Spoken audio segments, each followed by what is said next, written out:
Ladies and gentlemen, if I can get your attention, if those of you who are here for this session can settle down, because we're going to start right away. If I can also just do a few moments of housekeeping with you, which is this session is being recorded for my Sunday program, and so not that I suspect this would happen, but if any of you have the thought of spontaneously booing or applauding, it would be better if you could save that all to the end of the interview, so that we can have an engaged conversation. I welcome the President's wife, who is also here, and welcome all of you, of course, in joining us for an important conversation. President Herzog, welcome. Thank you. Thank you very much, Farid. It's always great to see you. Thank you. So, since we've last spoken, it does seem as though Israel's strategic position has improved remarkably. Iran has been defanged. President Trump says the nuclear program is obliterated. The Syrian government, which has long been a foe of Israel, has been overturned. Hezbollah is a shadow of itself. And Hamas is, at the very least, neutered in all substantial forms. Israel controls Gaza. To you, does this feel like Israel is in a more secure and commanding position than it has been in decades? So I would say that, first of all, we are in a better position after fighting a war of various fronts, heroically and bravely, but the dark clouds are still hanging out there. For example, it is clear to us that the Iranians are regrouping, and they haven't stopped for one moment in their plight to spread terror all over the world, as well as move towards their big grand plans of weapons of mass destruction. We know that Hezbollah is trying to do the same, meaning to regroup, rebuild its force, and is perhaps wants kind of to deceive us that it's not doing so. And we know that the Houthis are out there still conniving and planning terror attacks. We should not sit on our laurels in any way.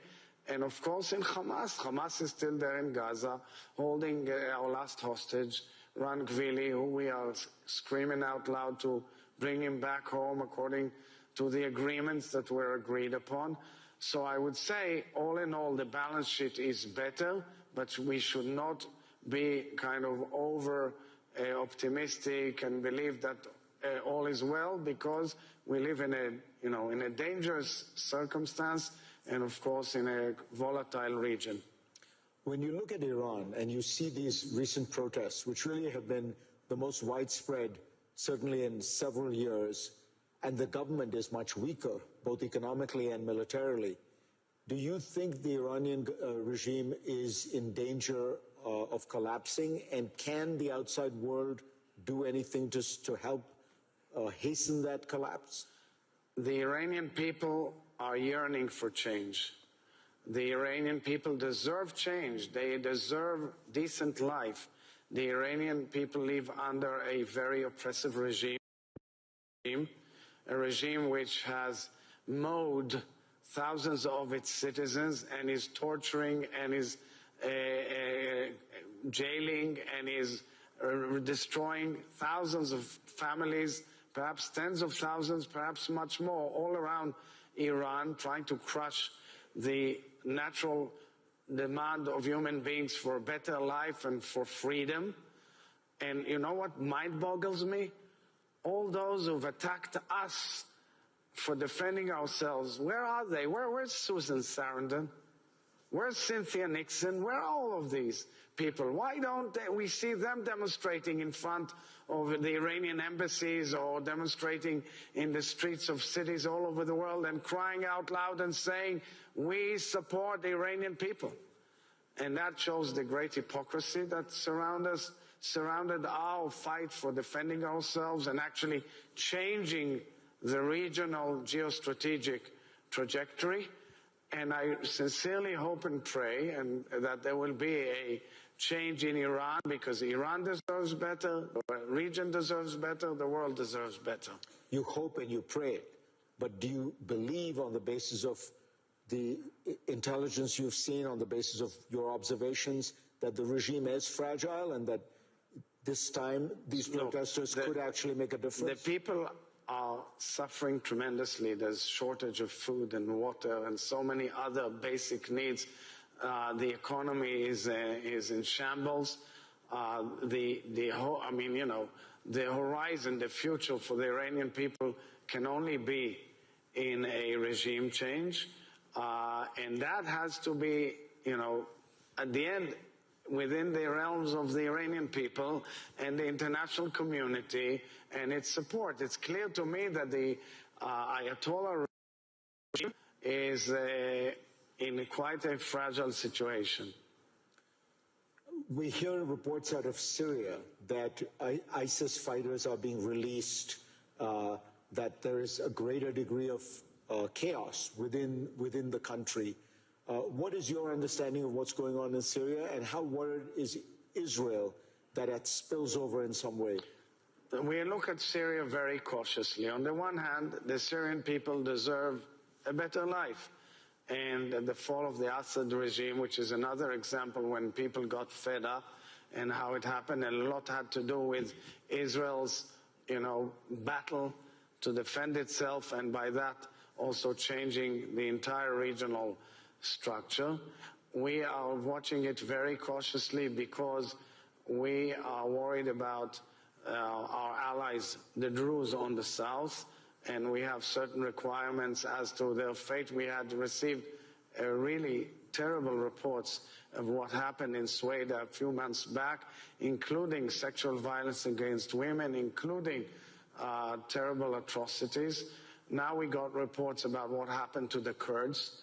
It is also extremely worrying. We are watching that as well. I think the world has to know that, it cannot be done by way of killing your own people and your own nation. But again, I say the overall aim should be a quiet and peaceful life and a peaceful coexistence with Syria. And we wish well to the Syria and its leaders so that they can bring a better future for the Syrian people. You believe still that this new Syrian government is worth trusting, worth supporting, and hoping that it will...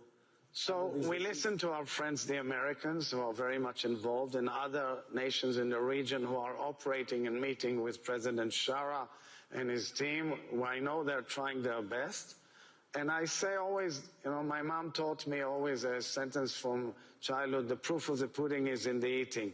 We have to see that it really goes in the right direction, because as Senator Lindsey Graham tweeted this week, there were phenomena that were extremely disturbing, and I think world attention should be focused on that too.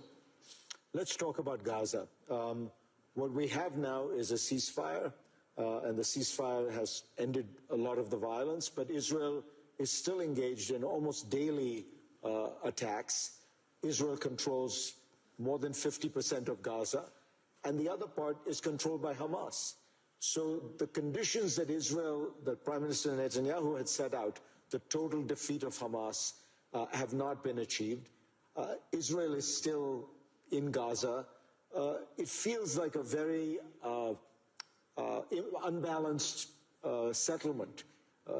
Do you believe that there are steps forward that are going to result in a resolution of some of these issues? So, that's where it comes in the incredible diplomatic effort of President Trump and his leadership, the carving out of the 20-point plan, which was later disseminated and implemented by a unique historical Security Council resolution, which was adopted 13-0, and which calls for the next phase, meaning getting Hamas out as a military organization, and thereafter going for a major Marshall Plan for Gaza with historic consequences for the entire region.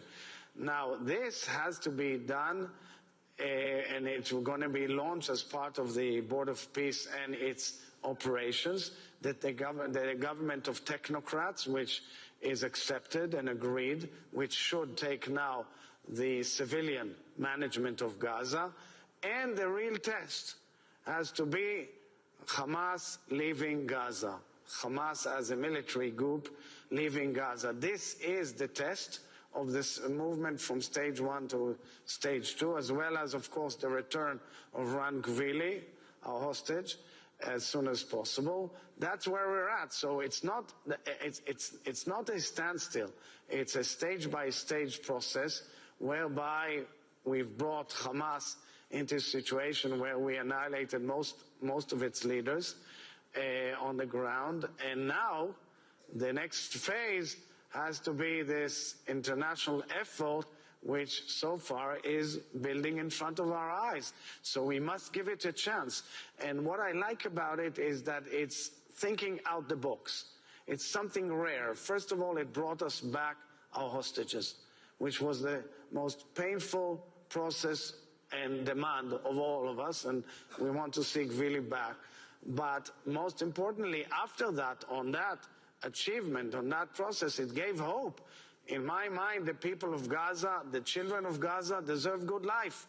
They should have good life, just like all of us deserve good life in the region, but it cannot be under the thumb of terrorists. It cannot be under the guns of terrorists. It has to be without terrorism and giving a future to the people of Gaza. But when you look at the situation, is there any indication that Hamas is going to be willing to leave? And if it isn't, the Arab states I talked to said they're not going to go in as a police force and disarm Hamas, fire on Palestinians who might be engaging in acts of what they consider resistance. So there are, huge efforts being discussed.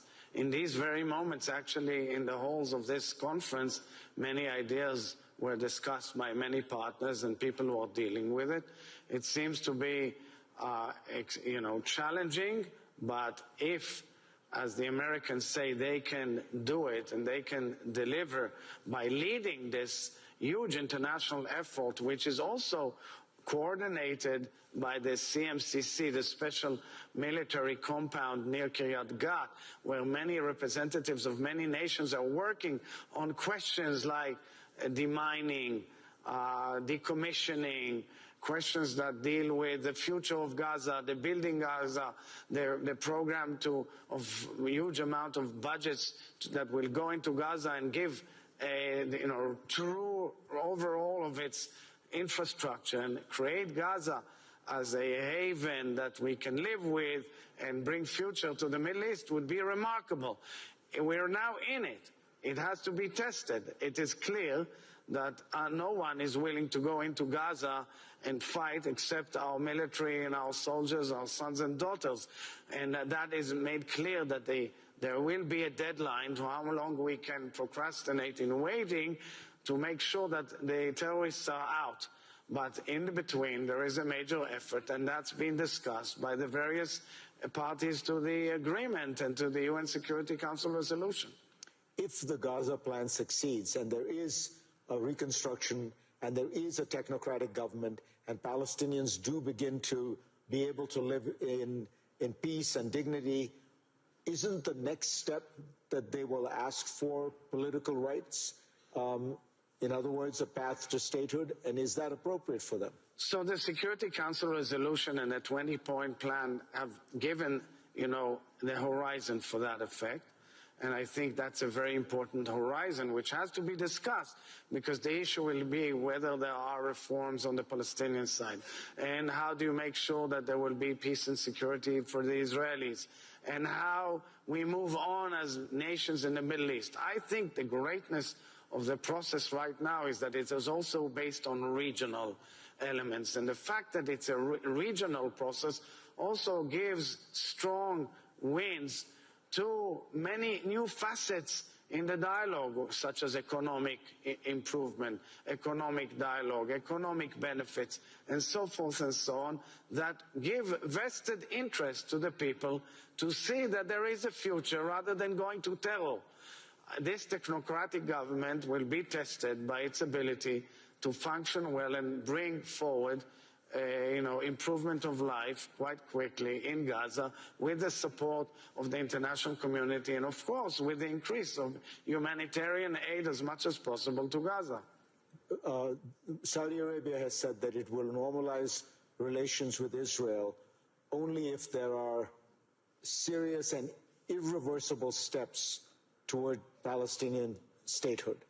Do you think that that is a deal that is conceivable? Look, Saudi Arabia is a very, very important nation, and I always say it's my dream to see the Crown Prince and the leader of Saudi Arabia sign with us an agreement of moving forward.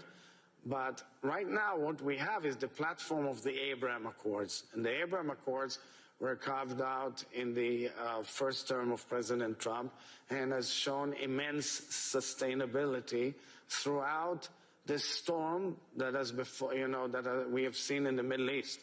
Throughout very difficult years, the Abraham Accords have shown immense impact and immense strength and resilience, and we want to see more nations in the Abraham Accords. Take, for example, the enormous role of the United Arab Emirates in what we've seen, the huge humanitarian aid in Gaza, building hospitals in Gaza, being heavily involved in various processes such as the Board of Peace, and maintaining very strong relations with Israel. And Saudi Arabia is the most important house of the Sunni, the Sunni Muslims around the world, with the holiest places for Islam, and I think that the vision of Saudi Arabia and Israel is a vision of rapprochement between Jews and Muslims, which should be the future vision of the Middle East. And therefore, could Israel agree to its conditions? So I'm saying because it's being dealt with also with other elements. The Crown Prince, Sheikh Mohammed bin Salman, in the White House, in the Oval Office, mentioned, of course, the pathway for a Palestinian state. It is clear the position of the Saudis, and I'm sure that once we move on to the next phase of the Gaza plan and further processes, things will be discussed. Right now in the West Bank, though, things seem to be moving in the opposite direction. There are more settlements, more violence against Palestinians, more annexations. Isn't that making a two-state solution impossible? So I would say that, Israel is going into an election year, and it's going to be a very heated public debate on many, many issues. The issue of the two-state solution, Palestinian state, is an issue that is one of these issues that will be debated. As head of state, which is not involved in the political system, I'm cautious as commenting exactly on the outcome of each of these issues and how they will be discussed and what is the right path. I would say also that I've said it previously also in our previous interview, that following October 7th, there is a lot of rethinking and reanalysis amongst Israelis about what is the best way of living together with our neighbors. I think it's a must that we build a future of coexistence and peace between Israelis and Palestinians. But what will be the political format and the outcome will be discussed also in our elections. Before the October 7th massacres, in the previous period of the kind of internal political debates in Israel, you did weigh in when it seemed to you that Israel's constitutional structure was being threatened by the current government. Do you worry that that issue will come up again, and will you speak out again? So it will be also a major issue in our political arena and, of course, in the elections. The debate is around the boundaries between the three arms of government. I always made clear, and I keep on making clear, that I give strong support to the independence of the judiciary and of course to the way, the nomination of judges and the support to our judges. But the debate as to the boundaries between the three other arms of government is a debate that has been there with us for about a generation or so, and it is also an issue that is touching in many spheres of life in Israel. It will be discussed heavily during this election year, and at least on my part, I'll do my best, truly. I'll put my full weight that the debate and the discussion will not exceed and break the boundaries that must be kept in a decent and honorable democracy and within the rules that should be honored under such circumstances. President Trump has made a direct request to you. He has asked that you pardon Prime Minister Netanyahu in advance for any and all crimes he may have committed. Will you pardon Prime Minister Netanyahu? So I've made clear on numerous times, and people simply sometimes tend to have an oversight. Under our laws and guidelines, any such request has to go through a certain procedure. And right now, the request has to go through the procedure of collecting various opinions by the relevant agencies in the Ministry of Justice. I cannot violate that because, of course, I have to operate according to the rules. I've said time and again that I respect President Trump tremendously. And, of course, we have our own legal system, and I will operate within its ambles. I must say that I've said time and again in the last few years that the court case where Prime Minister Netanyahu is at the center of should have been resolved and should be resolved amicably, and because it has a very negative impact on our system, and I think that solutions should be found. The rest I will leave to the procedure, because at the end I will operate and take my decisions independently according to the rules, the law, and my conscience. And that's what I can say at this moment. But when you say it should be resolved amicably, that suggests you mean that, court cases No, are I said in the past a few times that there should have been a settlement of this case. I mentioned in the Israeli public, it hasn't come to such fruition. And therefore came the process of the request for the pardon, and also the letter and the request of President Trump, which I always respect, but I operate as the head of state of the Israeli nation, and I will operate accordingly. Mr. President, thank you so much. Thank you very much. Thank you. Well, thank you. Do we have questions or no? No, I don't think that. Thank you. Thank you so much. You are a great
and most likely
Mr. Chancellor, so great to have you back in Davos.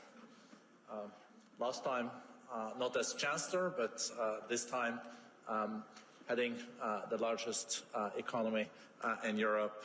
It's really great to have you here. You assumed office in May at the moment of profound change.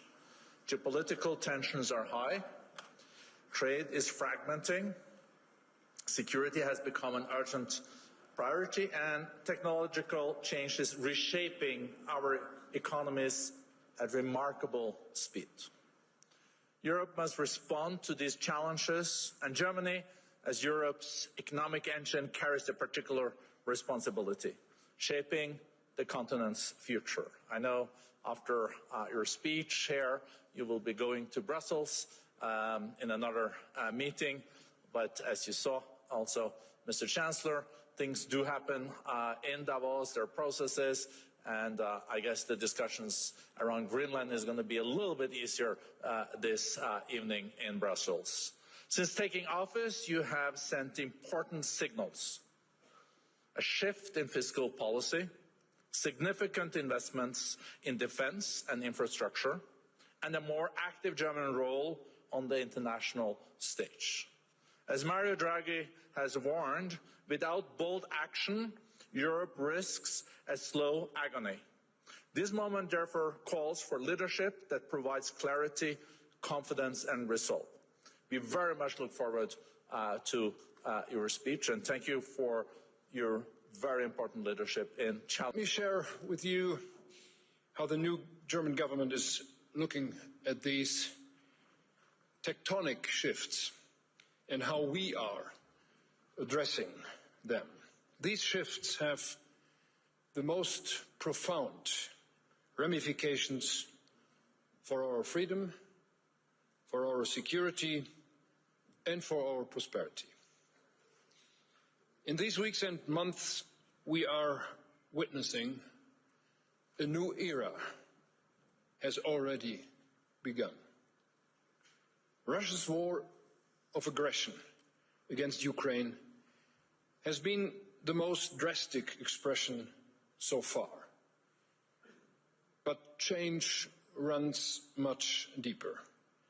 China, with strategic foresight, has worked its way into the ranks of the great powers. The United States' global pole position is being challenged, and Washington reacts by radically reshaping its foreign and security policy. We have entered a time of great power politics. The international order of the past 3 decades, anchored in international law, has always been imperfect. Today, its very foundations have been shaken. This new world of great powers is being built on power, on strength, and when it comes to it, on force. It's not a cozy place. We do not have to accept this new reality as fate. We are not at the mercy of this new world order. We do have a choice. We can shape the future. To succeed, we must face harsh realities and chart our course with clear-eyed realism. 2 days ago, Mark Carney said in this hall from this place, we must no longer rely only on the power of our values. We must also recognize the value of our power. I share that view. And when I look into this room, into this hall, I want to say most of us share it. And that is a good starting point. European friends, if I may say so, our power today rests on 3 pillars: our security, our competitiveness, and our unity. First, we must invest massively in our ability to defend ourselves, and we are doing this. Second, we must rapidly make our economies competitive, and we are doing this. Third, we must stand closer together among Europeans and among like-minded partners. We are doing this. As we forge ahead, we must never forget one thing: a world where only power counts is a dangerous place. First for small states, then for the middle powers, and ultimately for the great ones. I do not say this lightly. In the 20th century, my country, Germany, went down this road to its bitter end. It pulled the world into a black abyss.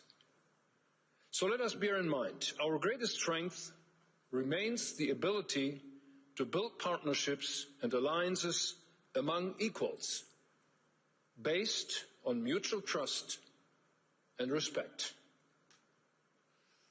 I remind you, after 1945, the United States of America inspired us Germans to embrace this logic.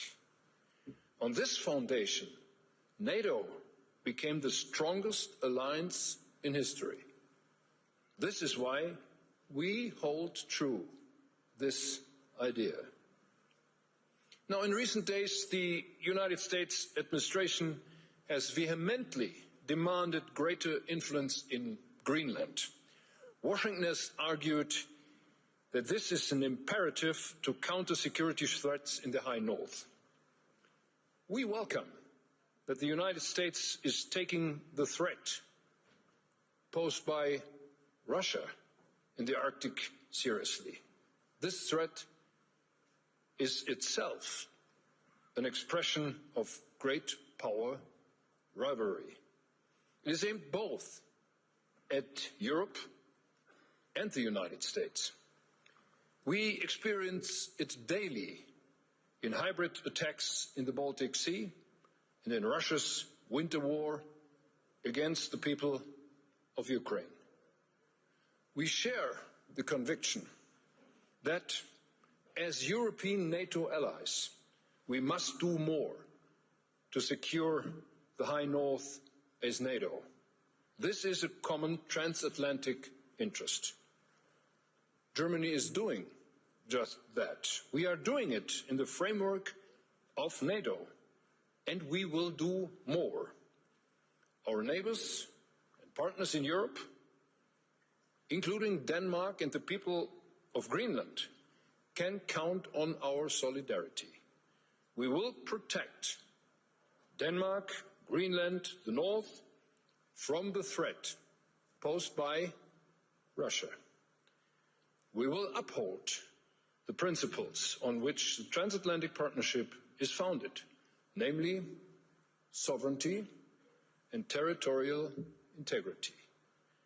We support talks between Denmark, Greenland, and the United States on the basis of these principles. I have discussed this with President Trump, Prime Minister Frederiksen, Secretary General Mark Rutte, and others in these days. The aim of these talks is to agree for closer cooperation amongst allies in the High North and beyond. It is good news that we are making steps into that right direction. I welcome President Trump's remarks from last night. This is the right way to go. This is the right way because any threat to acquire European territory by force would be unacceptable. And, ladies and gentlemen, new tariffs would also undermine the foundations of transatlantic relations. If they are put in place, Europe's answer would be united, calm, measured, and firm. As we proceed, we are guided by a clear compass. Firstly, In the new age of great powers, Europe must stand together resolutely and sovereignly. And secondly, we should not give up on NATO. At the historic NATO summit in The Hague last June, we created the material prerequisites for this. Europe will invest hundreds of billions of euros in its security. It was a remarkable transatlantic success. Now we must repair the trust on which the alliance is built.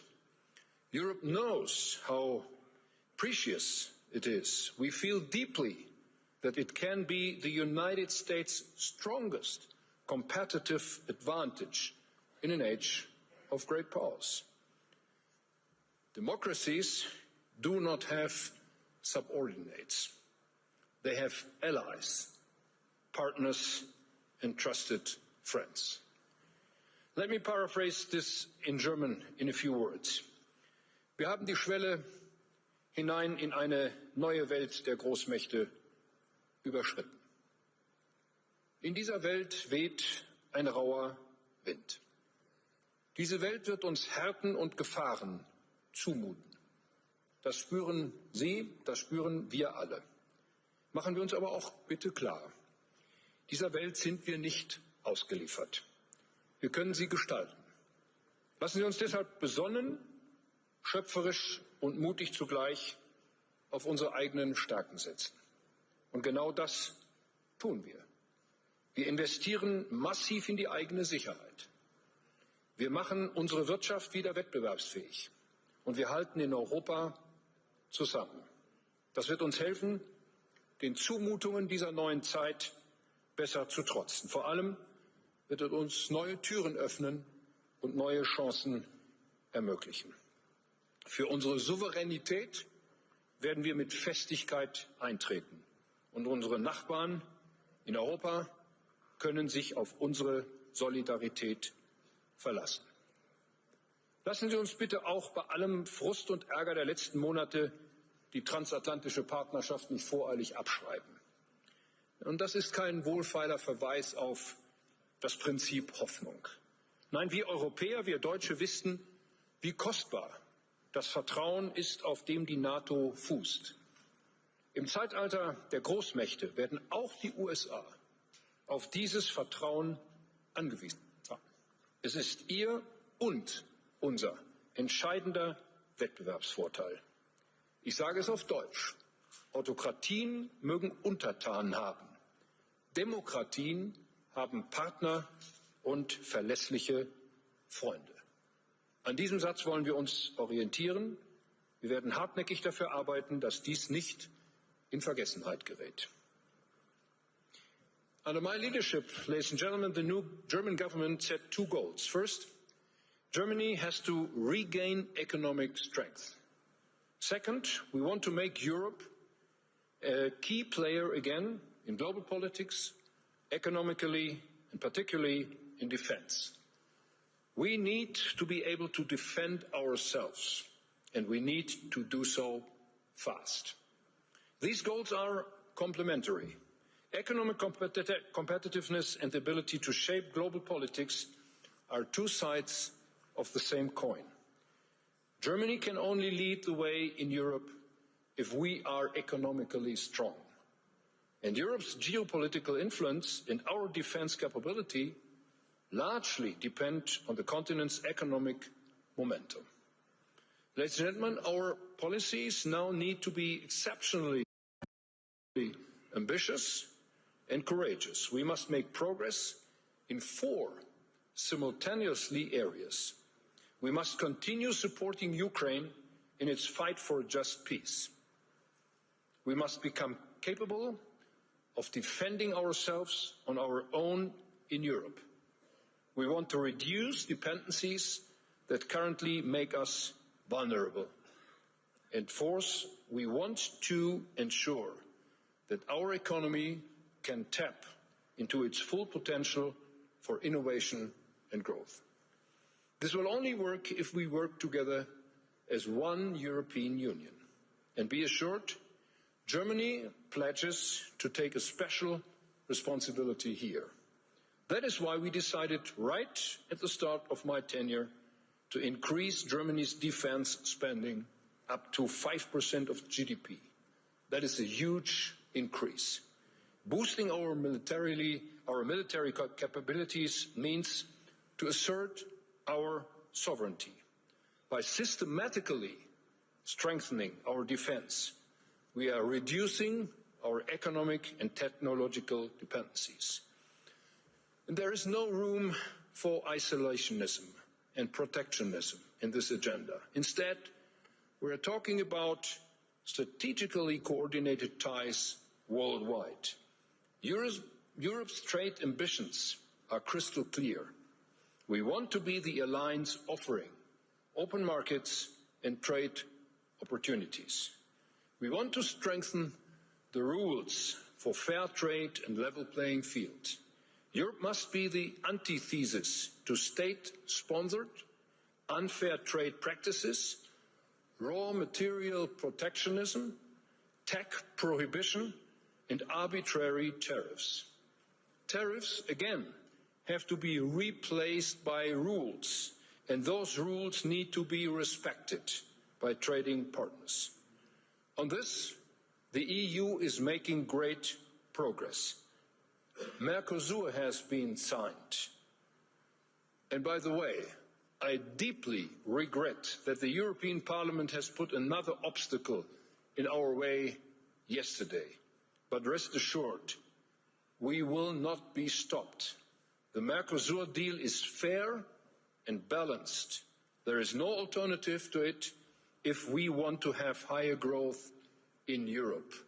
And most likely, this agreement will provisionally be put in place. In a few days' time, the President of the European Commission will travel to India to establish the principles of a free trade agreement between the subcontinent and the European Union.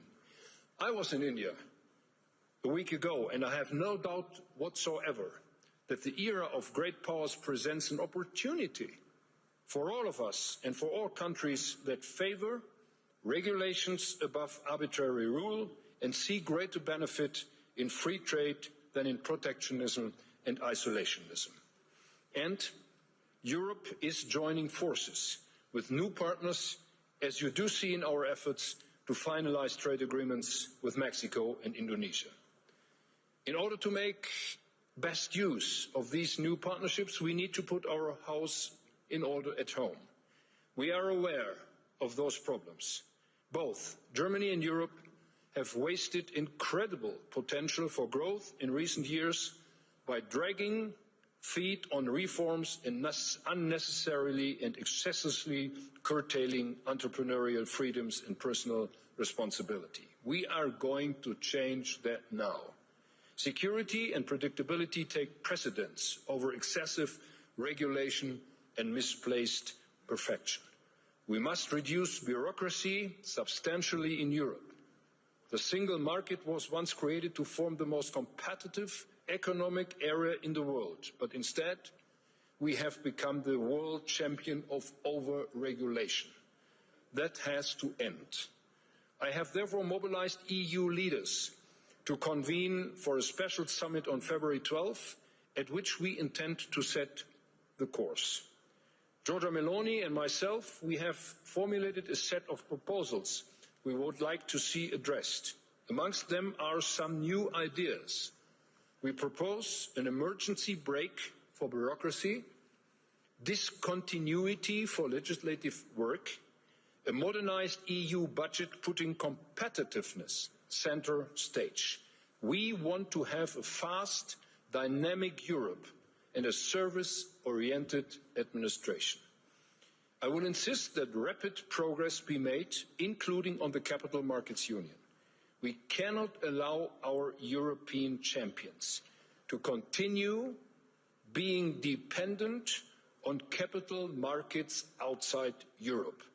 Instead, they should be able to grow in Europe, they should be able to be financed in Europe, and they should be able to go public in Europe. At home, we are making Germany competitiveness again as a place for business and investment both, in industry and our many small and medium-sized enterprises. Let me tell you, the so-called Mittelstand in Germany has to be reckoned with. We are providing more targeted support to innovators, removing obstacles from their path and making it easier for them to access capital markets. We have reduced energy costs. The focus for our electricity supply is on a combination of renewable energies, storage and modern gas power plants.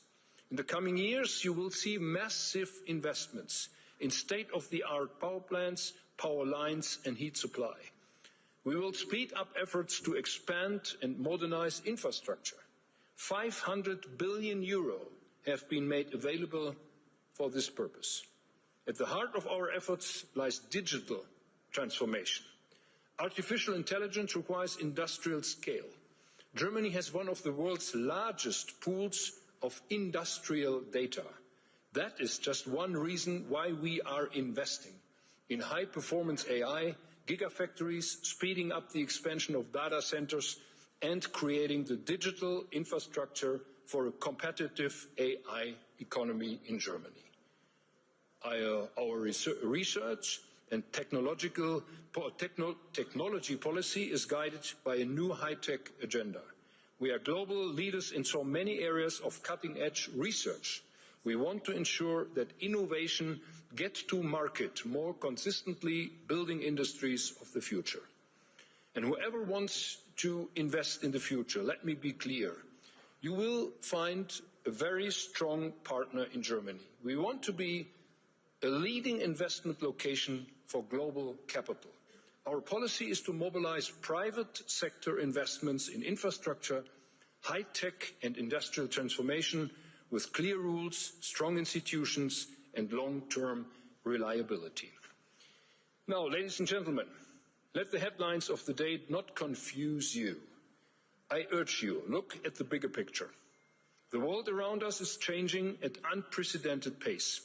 The direction it takes must worry us. A world of great powers is a new reality. Europe has gotten the message. Germany has as well gotten the message. We must and will live up to these challenges. My government will do its homework and pursue an ambitious reform agenda revolving around security, competitiveness and European unity. Let us be inspired by what is maybe the most important lesson of enlightenment. Our fate is in our hands. It is in our responsibility and our freedom to shape it. This historic task lies ahead of us. Germany wants to play a key role in mastering it. Many thanks for your attention.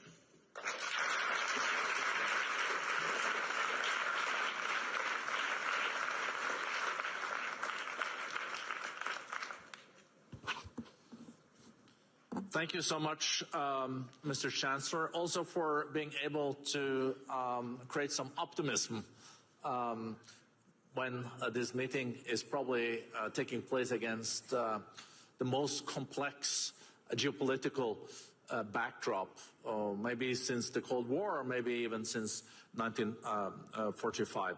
Let's start with the economic agenda. You said that Europe is a leader in our regulation. And I know that you have started reforms with your coalition. I think you have the finance minister also on the first row. But how are you going to have Europe walk the talk? The Draghi report came last year. There was a lot of momentum. But how much of the Draghi report has now been implemented? 400 pages. The report, how to make this happen. And you mentioned the decision in the European Parliament last night, for example. Now, many thanks for this important question. We have two reports on the table. The one is Mario Draghi's report on competitiveness. And the second one is Enrico Letta with his report on the completion of the internal market. So we will see them both when we have our extraordinary meeting of the European Council in Belgium on February 12th. We invited them to come, and Mario Draghi came to Berlin to see me on Tuesday this week, and we had a long discussion on how we could proceed on his proposals for more competitiveness of the European Union.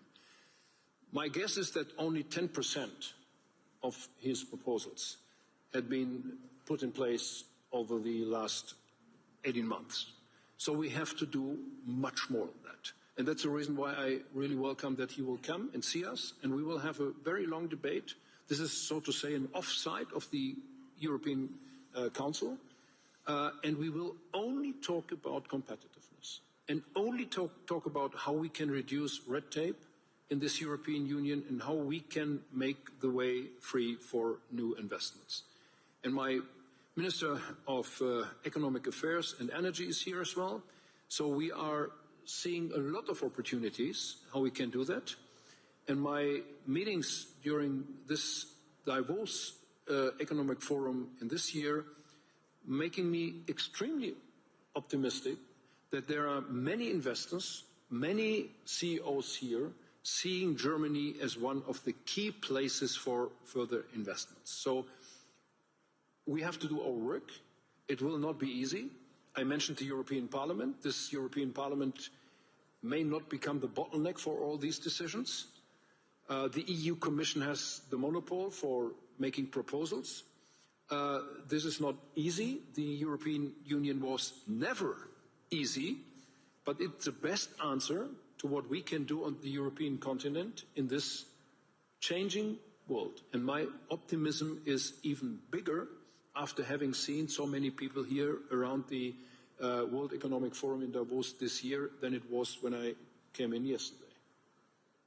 No, thank you. Thank you so much, Mr. Chancellor. I have been saying in some speeches also before Davos that one should not underestimate the industrial knowledge in Germany. So if you produce something and manufacture, you can also then pivot to something else as long as you know how to do industry. But last year, German economy grew again after 2 years of recession, 0.2%. I guess that's a little bit anemic to your taste. So what are you doing to make sure that you will see stronger numbers? Well, 0.2% is unsatisfactory for an economy like Germany. The foresight for 2026 has been a little bit improved by the IMF in these days, up to 1.1, and 2027 up to 1.5. But that is still relying on our investments on infrastructure financed by additional debt.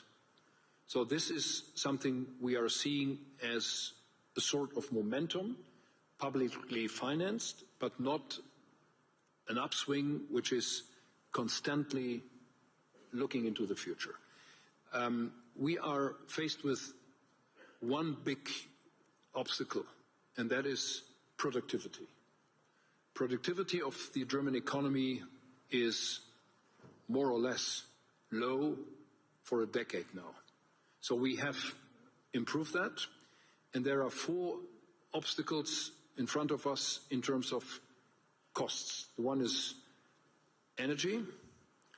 The second one is bureaucratic burdens. The third one is taxes. And the fourth one is labor costs. And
Вот такая.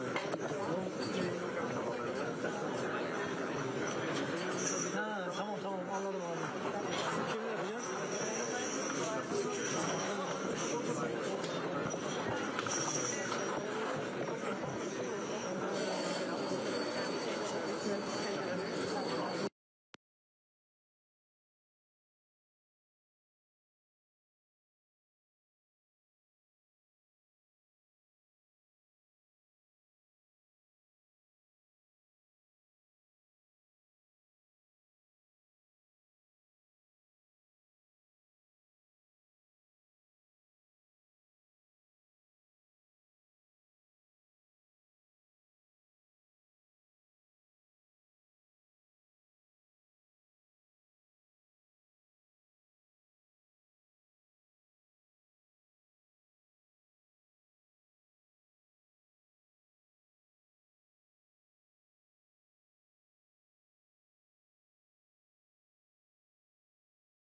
Eu também acho.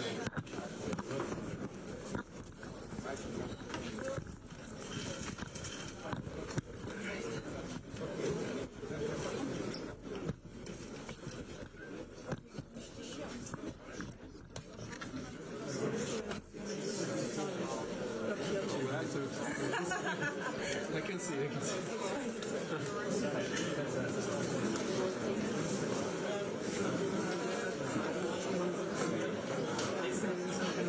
That's why it's not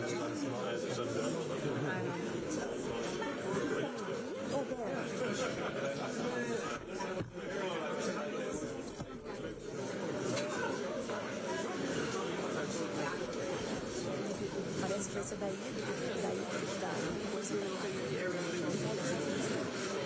From there or from there? He's coming from the plenary session, so from behind, from this side. He's coming this way. Só na saída, pô. Né? Vai querer ficar aqui?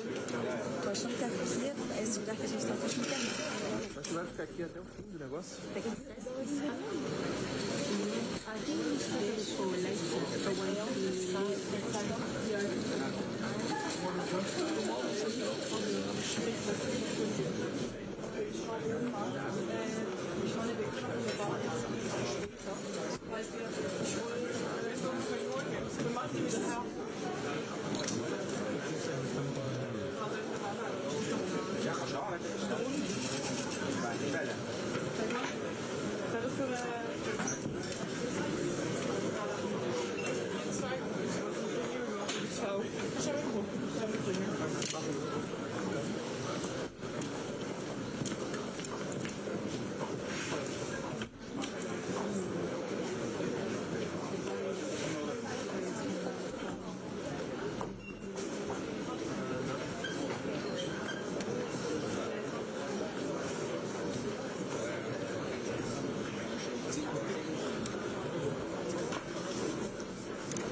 Thank you.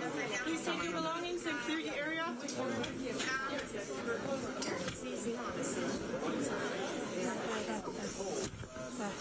Oh, be careful.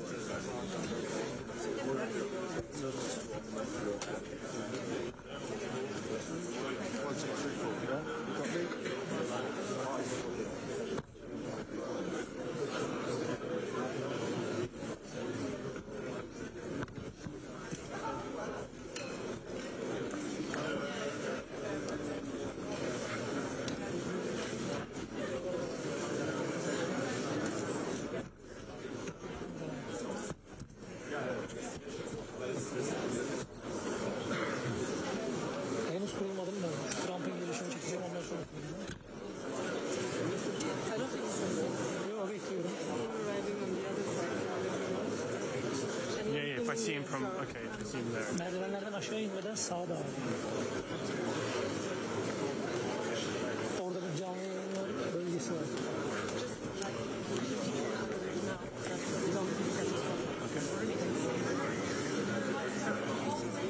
Yani tamam. Senin olduğun yer daha mı relax bir yer abi?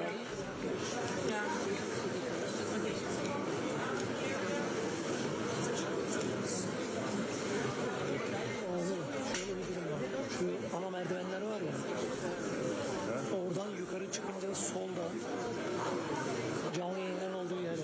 Bana Bahattin abi oraya kurul dedi. Bakan Bey'i oraya davet ediyoruz.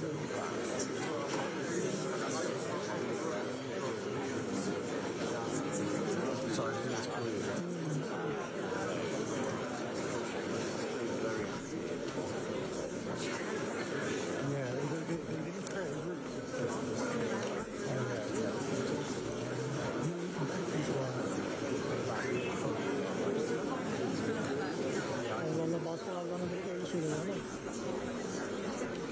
ama emin değilim ama rezil olmak da var için.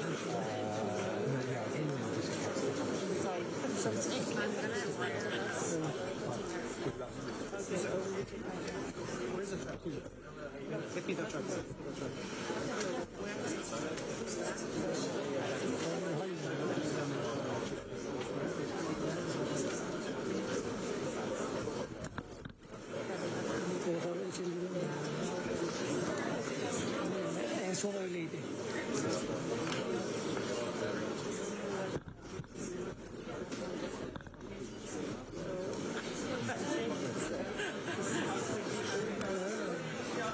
Sen buradasın sanırım ya.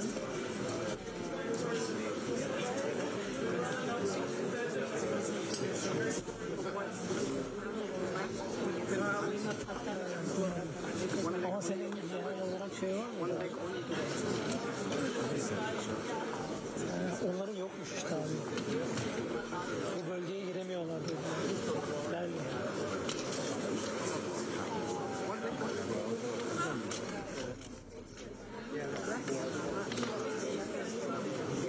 Ama ulaşan olmadı abi.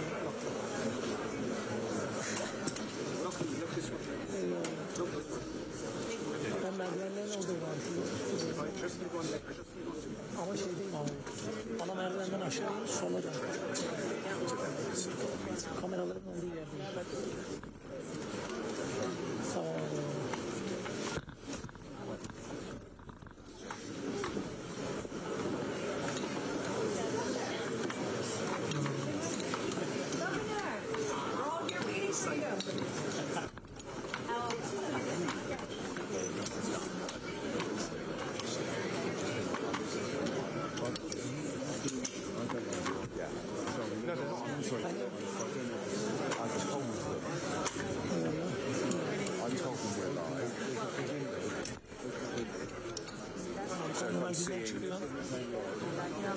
Soldan aşağıya devam. 7 dakikalık yürüme mesafesi. Ne istiyorsan da var orada.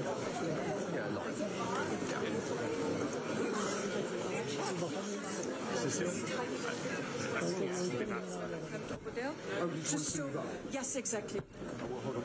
Collegial approach, everyone gets a little bit of space. Yeah, okay. Sorry? That's really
Sorry, we're moving. This is not a free pass. We're moving further, further, further. Even further, it's 2 meters, one way or another. We're moving 2 meters. You can take 2 big steps or a lot of small steps. Thank you. Further back, further back. Thank you.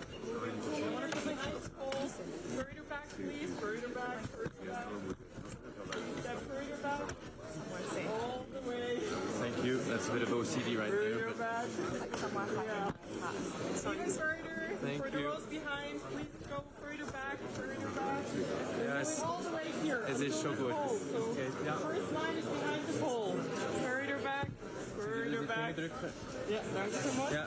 You'll take a step back, please. Thank you. Behind this metal line here. All the way. Thank you. The rows behind, please move a little bit further.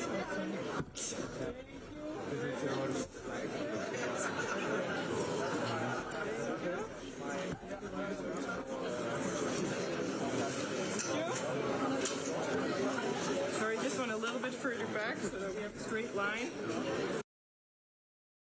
First term.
Please welcome the founding members of the Board of Peace.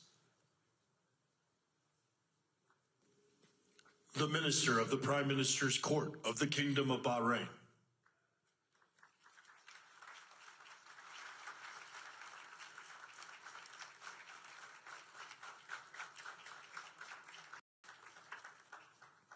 The Minister of Foreign Affairs of the Kingdom of Morocco.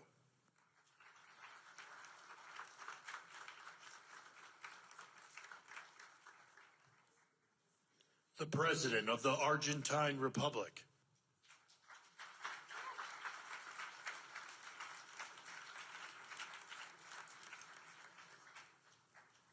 The Prime Minister of Armenia.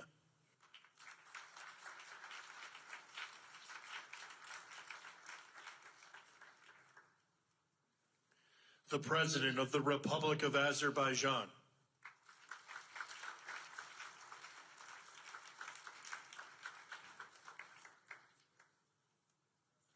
The Prime Minister of the Republic of Bulgaria.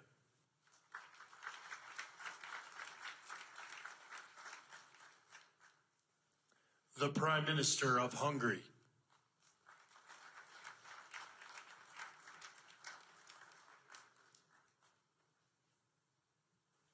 The President of the Republic of Indonesia.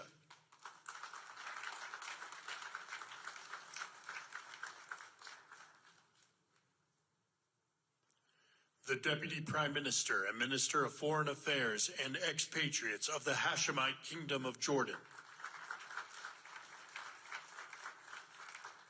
The President of the Republic of Kazakhstan.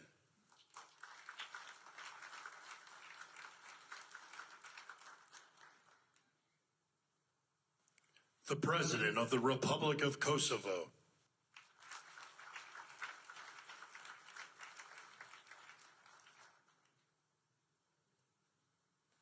The Prime Minister of the Islamic Republic of Pakistan.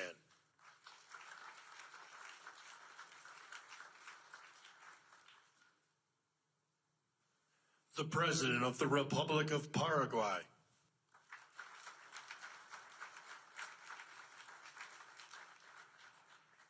The Prime Minister and Minister of Foreign Affairs of the State of Qatar.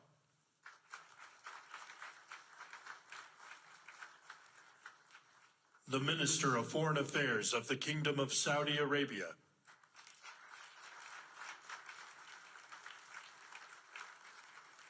The Minister of Foreign Affairs of the Republic of Turkey.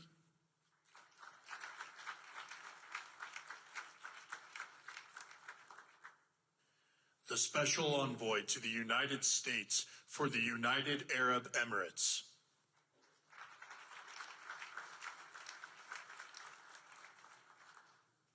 The President of the Republic of Uzbekistan.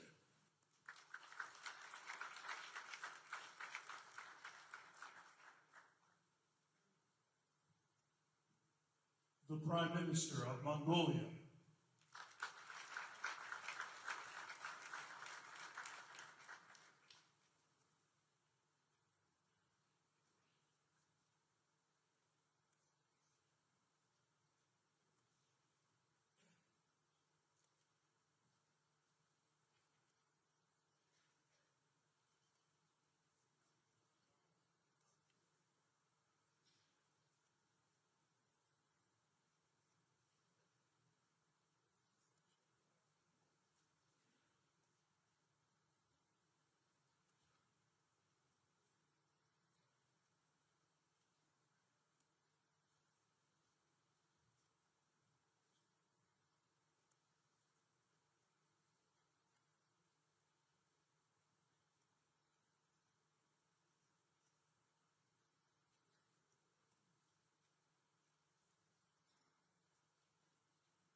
Please welcome the Chairman of the Board of Peace, the President of the United States of America, Donald J. Trump.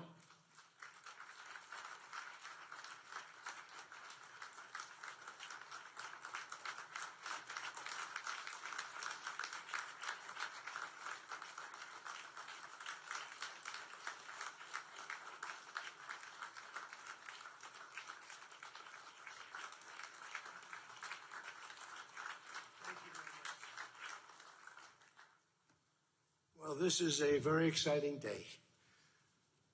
Long in the making, and many countries have just received their notice, and everybody wants to be a part of it. And we'll work with many others, including the United Nations. But I want to thank you all for being here. Yesterday we had an incredibly successful visit with many of the world's top business leaders, the best, the biggest, most successful, and foreign heads of state. And now we have one of the most important meetings of all, the official formation of what is known as the Board of Peace. I want to thank the Secretary of State, Marco Rubio, Special Envoy Steve Witkoff, and Jared Kushner, and their extraordinary work. I mean, they have done an amazing job. We have peace in the Middle East. Nobody thought that was possible. We've settled 8 wars, and I believe another one's coming pretty soon. You know what that is? The one that I thought was going to be an easy one. It's turned out to be probably the most difficult. Last month, 29,000 people died, mostly soldiers. Ukraine, Russia. Think of that, 29,000, 27,000 in the month before, 26,000 in the month before that. It's terrible. But we have meetings and we think we're making a lot of progress. Thanks as well to Secretary Scott Bessent, Howard Lutnick, and Chris Wright, U.S. Trade Representative, Jamieson Greer. They're all doing such an incredible job. Ambassador Callista Gingrich, who is here, doing a fantastic, really fantastic work. Thank you, Callista. And many other members of my administration who are so committed to peace, and they're also committed to great success. Very importantly, let me recognize the very first group of distinguished members of the Board of Peace. They will be introduced by name in just a moment. Caroline will be doing that introduction. And to each and every one of you, we are truly honored by your presence today.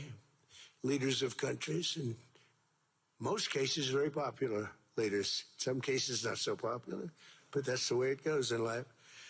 Thanks as well to President Karol Nawrocki of Poland, who's a fantastic man. He just won a very big election.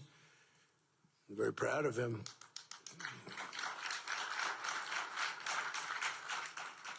Amazing.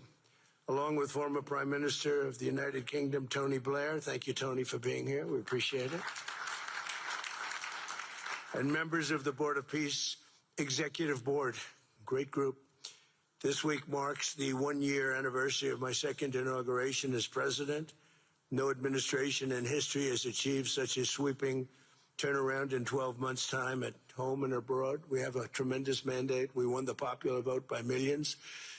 We won every swing state to 7. They were saying, can you win all 7? Is it possible? Because it's not done. And we won all 7. We have a great mandate back at home. As I said yesterday, the U.S. economy is booming with virtually no inflation. It was 1.2% for the last 3 months. And we inherited the worst inflation in the history of our country. And we have economic growth now of 5.4%, looks like. And I think that number can double and triple if we do the right things. And if we change thinking so that if you announce good numbers, the markets go up, instead of if you announce good numbers, the market goes down because everybody tries to kill it by lowering or raising interest rates depending on the situation. When America booms, the entire world booms. And we have secured commitments for over $18 trillion in new investment coming into our country, which is a record by many times over, not just by a little bit, by many times. There's no country ever in history that's gotten anywhere near that number. Slashed our trade deficit by 77%. This is in 1 year. Yesterday was 1 year. And signed historic trade deals with nations from all over the globe.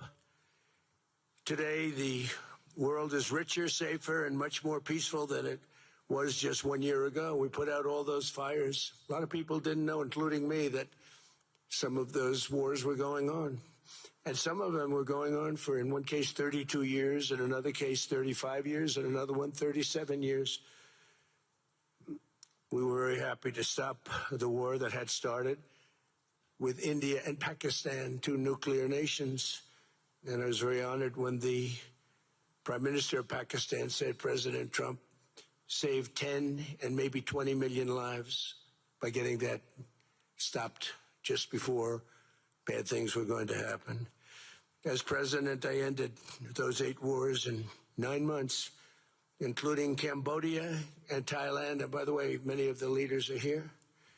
Kosovo and Serbia, the Democratic Republic of the Congo and Rwanda, Pakistan and India, Israel and Iran, Egypt and Ethiopia. We're working on that right now. I met yesterday with a very good general and a very good leader of Egypt.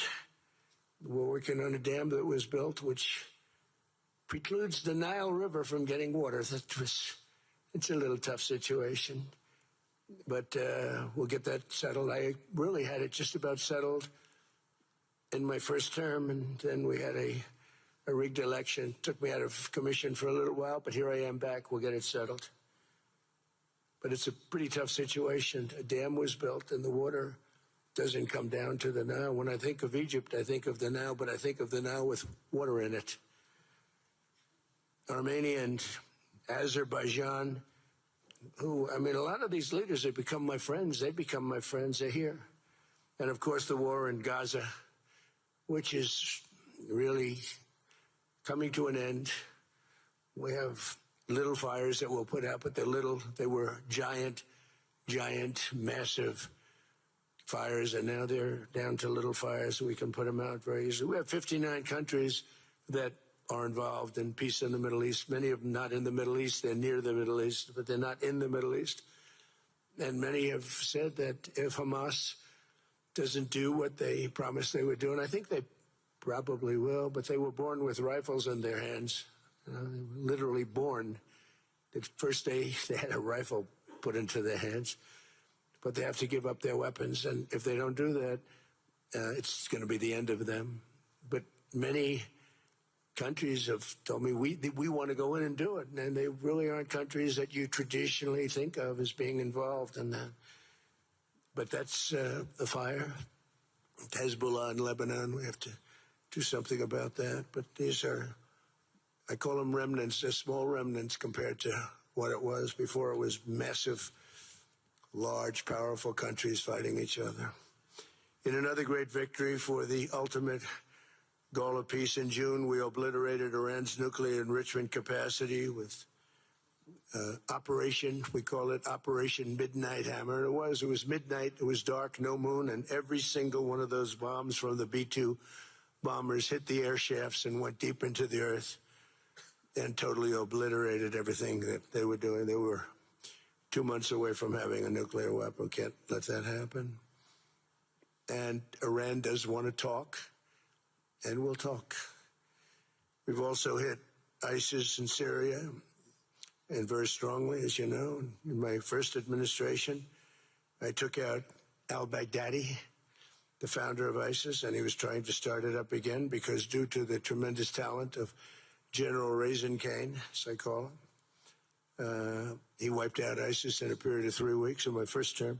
You know, we had a great first term, but the second term is, I think, blowing it away, actually. But we took out ISIS, and we hit, it was gone, but during the Biden administration, it formed again a little bit.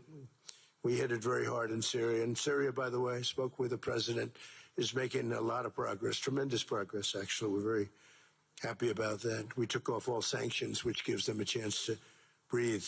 And he is working very, very hard, and I think he's going to put it all together. So many things are happening, many good things. Threats to Europe and America, the Middle East, and other places are really calming down. It's a lot different than it was just 1 year ago. Just 1 year ago, the world was actually on fire. A lot of people didn't know it. And in Nigeria, we're annihilating terrorists who are killing Christians. We've hit them very hard. They've killed thousands and thousands of Christians. What's that all about? Much of this unprecedented success is possible because I rebuilt our military in my first term, and now we're making it even stronger. We have a budget of over $1 trillion this year, and next year we're going to $1.5 trillion. Our country's never done better economically. We're taking in numbers that we've never taken in, not only the fact that the investment is at 18 trillion plus, but our jobs numbers, everything is, I think, maybe better than ever before. I think you're going to see and a lot of you are investing in our country. I think you're going to be extremely happy with your investments. I think you'll see numbers like you haven't seen before. I also secured commitments from virtually all NATO allies to increase their defense spending to 5% of GDP. Everybody but Spain. I don't know what's happening with Spain. Why would they not do that? They want a free ride, I guess, huh? Every country but Spain increased to 5%. I don't know why. We're going to have to talk to Spain. With America's renewed attention to security of the Western Hemisphere, I've stopped the invasion on our southern border and designated the drug cartels as foreign terrorist organizations. And you probably saw that we've virtually stopped almost 100% all drugs coming in by water. Now we're going to stop them on land. The land is easy. The water is tough. But that's down now. I heard it just last night. It was 97. Now it's 98.1%. And we're trying to figure out who are the 2% that are willing to get onto those boats. I don't think they watch television or the news. But we've taken out almost 100% of all of the drugs coming into the United States by water. And now we'll, I think, very easily stop them on land. That's the easy part. We wanted to wait till the other was taken care of. And earlier this month, thanks to the unrivaled skill, power, and might of the U.S. military, we have the most powerful military in the world by far. We captured the outlaw dictator Nicolas Maduro, and the people of Venezuela are very happy about it. And we're having great relationships with the new leaders of Venezuela. The relationships have been good. We're opening up the country to our giant oil companies, and it's going very well. We've already taken out, think of this, 50 million barrels of oil, and a lot of that's going to go back to Venezuela. They'll do more income with us in a short period of time than they did in years, because as much oil as they have, and they have a lot, just about the most. After us, there's a couple of countries that are in that category, but we have the most, actually, and they're second between Venezuela and us. We have 62% of the world's oil, but they have very little production, so they'll have a lot of production. All the oil companies, we had meetings, you probably saw, all the oil companies want to go in. They want to go in immediately. They're already touring the sites. But our military was amazing. That strike was amazing. We had a second wave coming. We didn't need it. They said it happened, and would have never happened if I were president. That was not going to happen. I used to speak to Vladimir Putin about Ukraine, and it was the apple of his eye, but he would never have ever done it. Said, you can't do that, Vladimir. As part of this historic record of major peace initiatives, today we're announcing more details regarding the Board of Peace, so important. This board has the chance to be one of the most consequential bodies ever created, and it's my enormous honor to serve as its chairman. I was very honored when they asked me to do it. We had an idea to do it, and then they came. They said, "You be the chairman." And but I take it very seriously. We have a great group of people, and incredible young people that are leading it from within. It's running beautifully. Started already, and every country, just about every country, wants to be a part of it. And we just sent out the letters a couple of days ago, and these are just the countries that are here. They happen to be in Davos. So we said, would be honored if you wanted to join us up on the stage. And it's really great. They're friends of mine. I think, let me see. Yeah, every one of them is a friend of mine. A couple, let's see, a couple I like, a couple I don't like. No, I like, actually, this group, I like every single one of them. Can you believe it? Usually I have about 2 or 3 that I Gaza, and I'm pleased to say that our vision was unanimously adopted by the United Nations Security Council late last year. Under phase 1 of this plan, we have painstakingly maintained that Gaza, and we're going to have it very strongly, and it's what we have. Maintained the Gaza ceasefire, delivered record levels of humanitarian aid. We've given aid, you know, you used to hear all the people were starving and it was terrible. Now we have, you don't hear that anymore. We've delivered record levels of humanitarian aid. I want to thank the United States, but I want to thank some of the countries that are sitting right up here, because they've sent great aid, aid also in the form of money, where we go out and purchase food, and you don't hear those stories anymore with people starving. And secured the release of all 20, you know, we secured the release of all 20 living hostages. Now I want to thank Steve Witkoff. We're doing that's very important. This is the most important. I was so looking forward to being here, and yesterday was a tremendous success. A lot of good things happened, but this was something that I really wanted to be here and do, and I could think of no better place because so many people were together. And now to bring the Board of Peace into full force, I ask Sheikh Isa of Bahrain and Foreign Minister Barita of Morocco to join me in signing and ratifying. And Prime Minister Netanyahu, former Special Envoy Ron Dermer, and Michael Eisenberg for all that they did. I would also like to thank our core working group and members of the Board of Peace who have been working nonstop on behalf of this incredible, noble effort, around the clock for months on end, sacrificing time with their families and their own personal lives because they believe in the mission and the vision that the President has set out for us.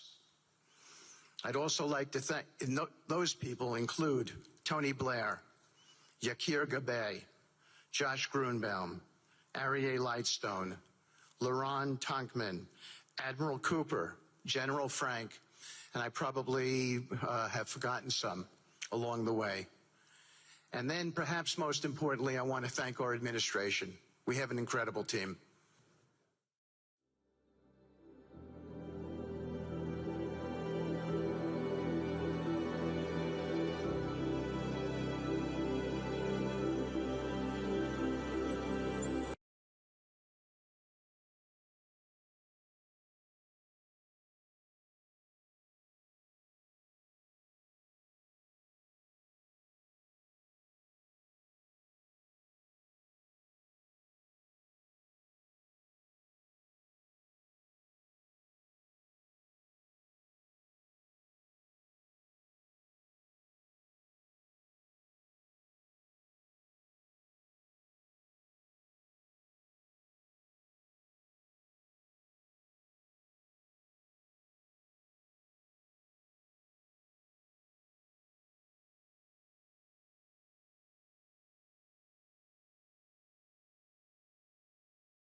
clearly on the table like you have done, and you've international diplomatic table, but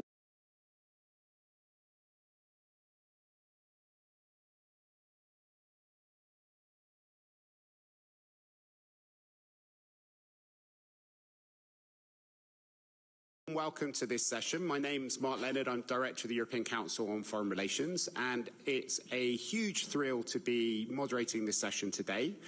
It's true that Finland may be a small country, but Alex Stubb is a political giant, and he's got a pretty unique profile in international politics. It's not just that there are not that many Iron Men who at the international diplomatic table, but he's also a remarkable scholar as well as a statesman. He's served as Finland's Prime Minister, Finance Minister, Foreign Minister, and since 2024, its President. And over the years, he's been involved in these different roles in practically every European crisis since 2008. And more recently, he's been in the headlines quite a bit as one of the main Trump whisperers in Europe, with his pictures of him playing golf with the President of the United States and some of his messages being reprinted in international media.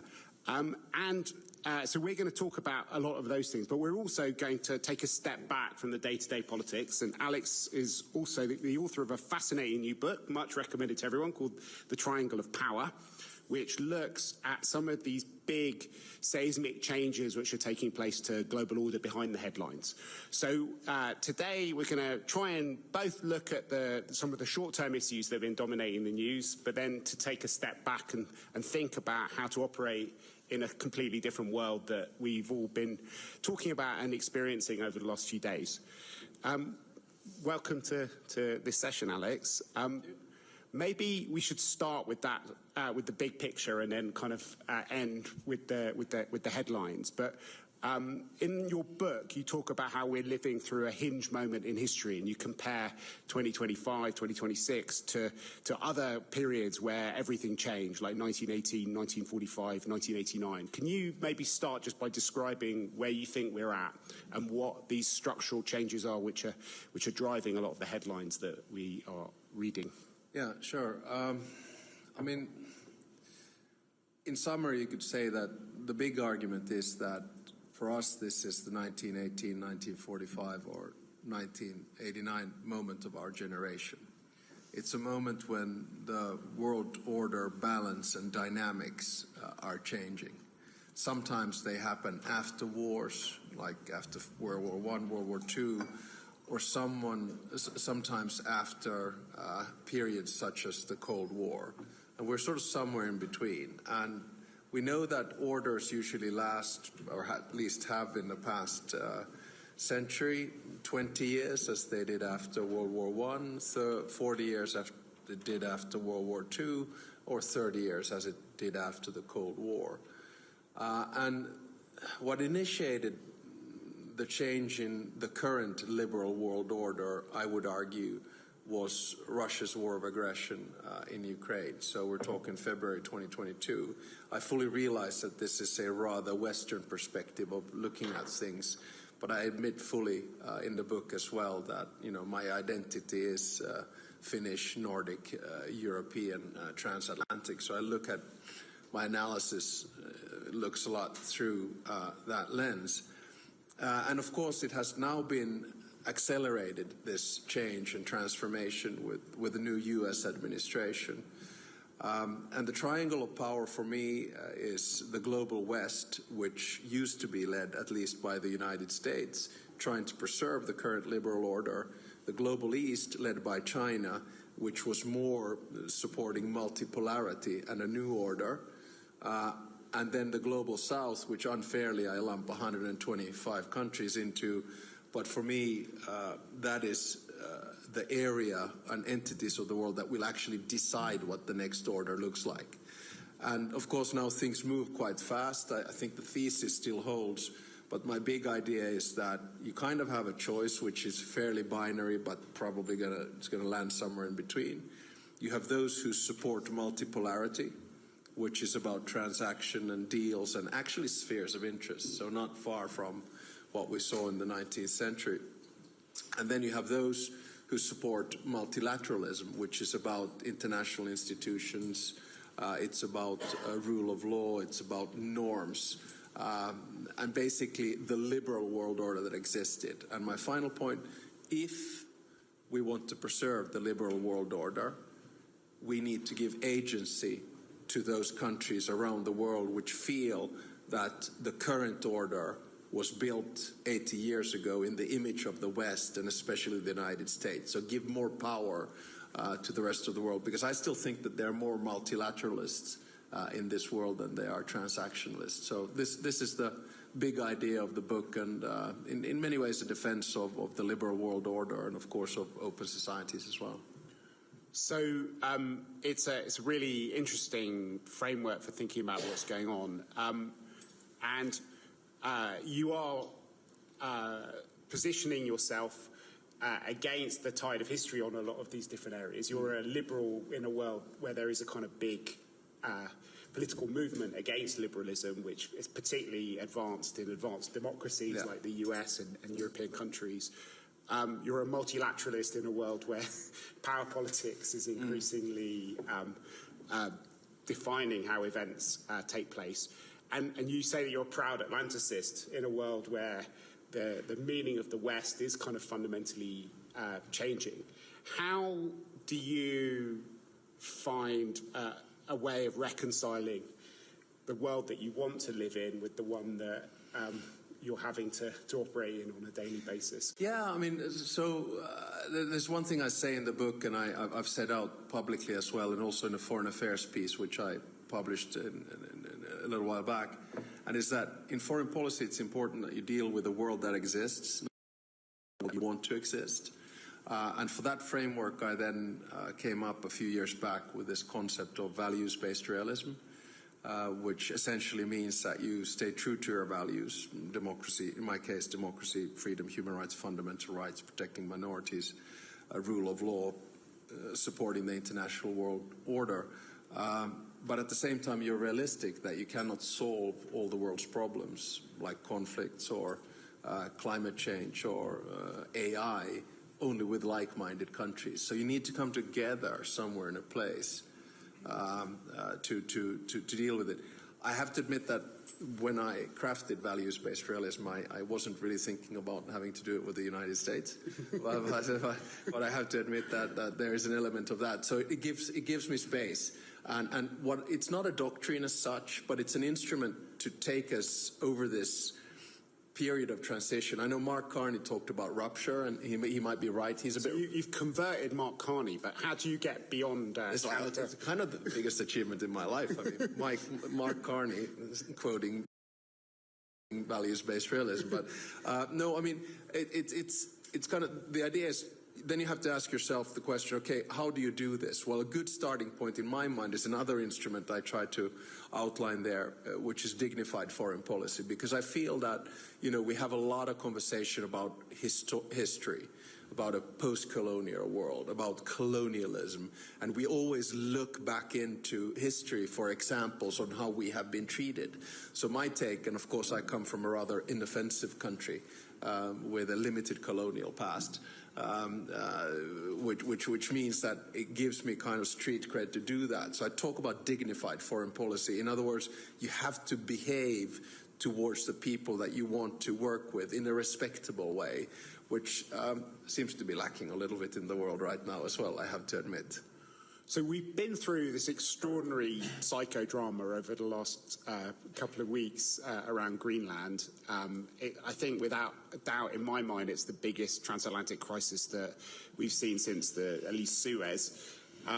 It looks like things are kind of being resolved, but I think it is quite important to take some lessons from what's happened over the last period of time. What do you think the main lessons are?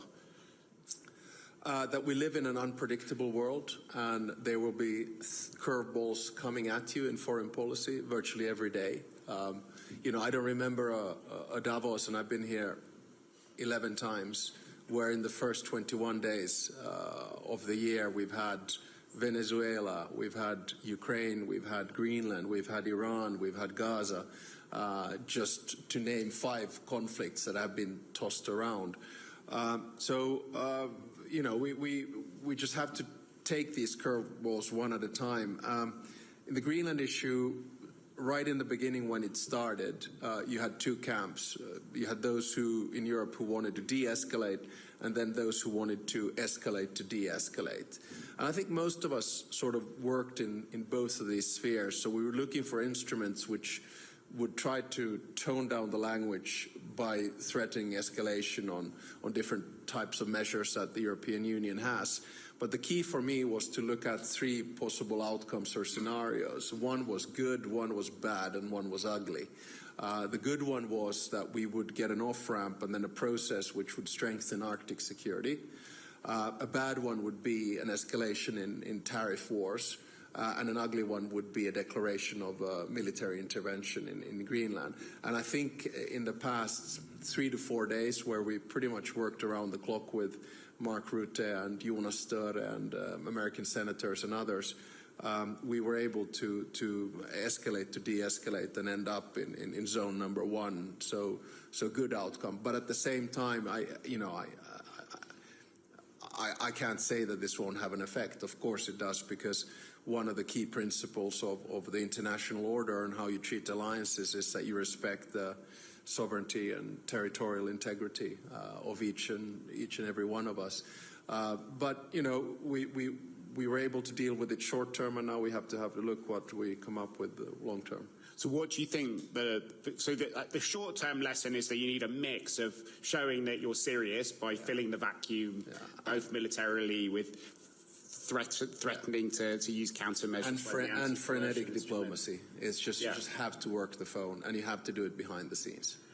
And in terms of the longer-term questions, I mean, you're a very passionate European. You work for the EU institutions as well as for your own government. You've been part of this fundamental transformation of Finnish identity from being a kind of neutral country to being one of the most passionate defenders of European sovereignty and of the EU. What do you think Europeans need to do now in order to make sure they can be sovereign in this new world that we've been talking about?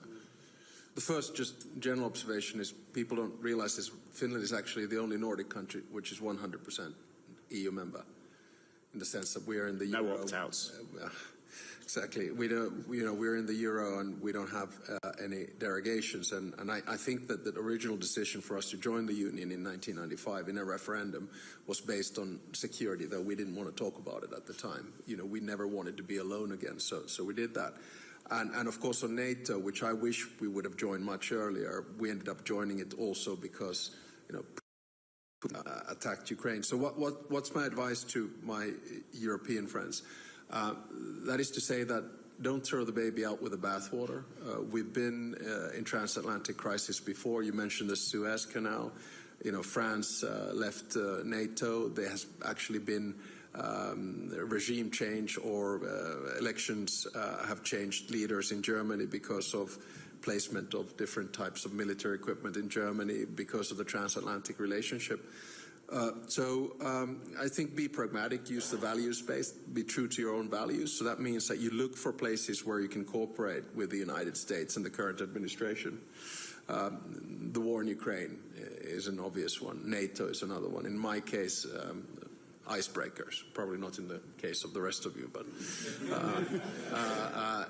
we work with the American administration on technology, we work with minerals, but at the same time, you know, we can't do it naively. You know, we have to be cognizant of the fact that there's a lot of movement in the transatlantic partnership right now. But fortunately, Finland's bilateral relations with the U.S. is really good, so we are in a good place.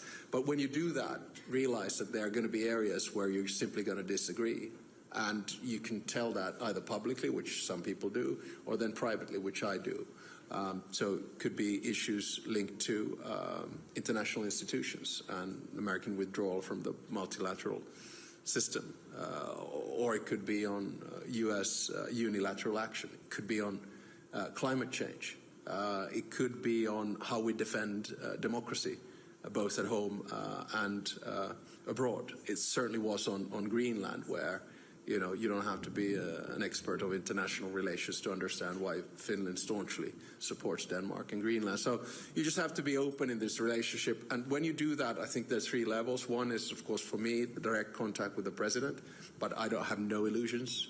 I mean, Trump whisper, nice, but I mean, I whisper or text, and most of the time he doesn't listen. So, so be realistic about it.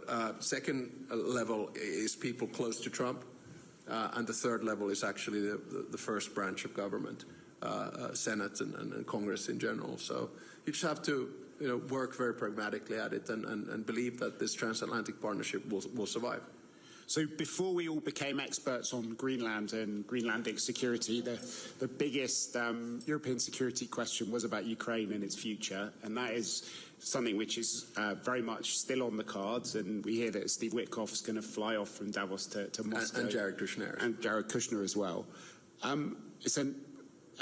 You've been intimately involved in every single stage of the negotiations and discussions around Ukrainian security.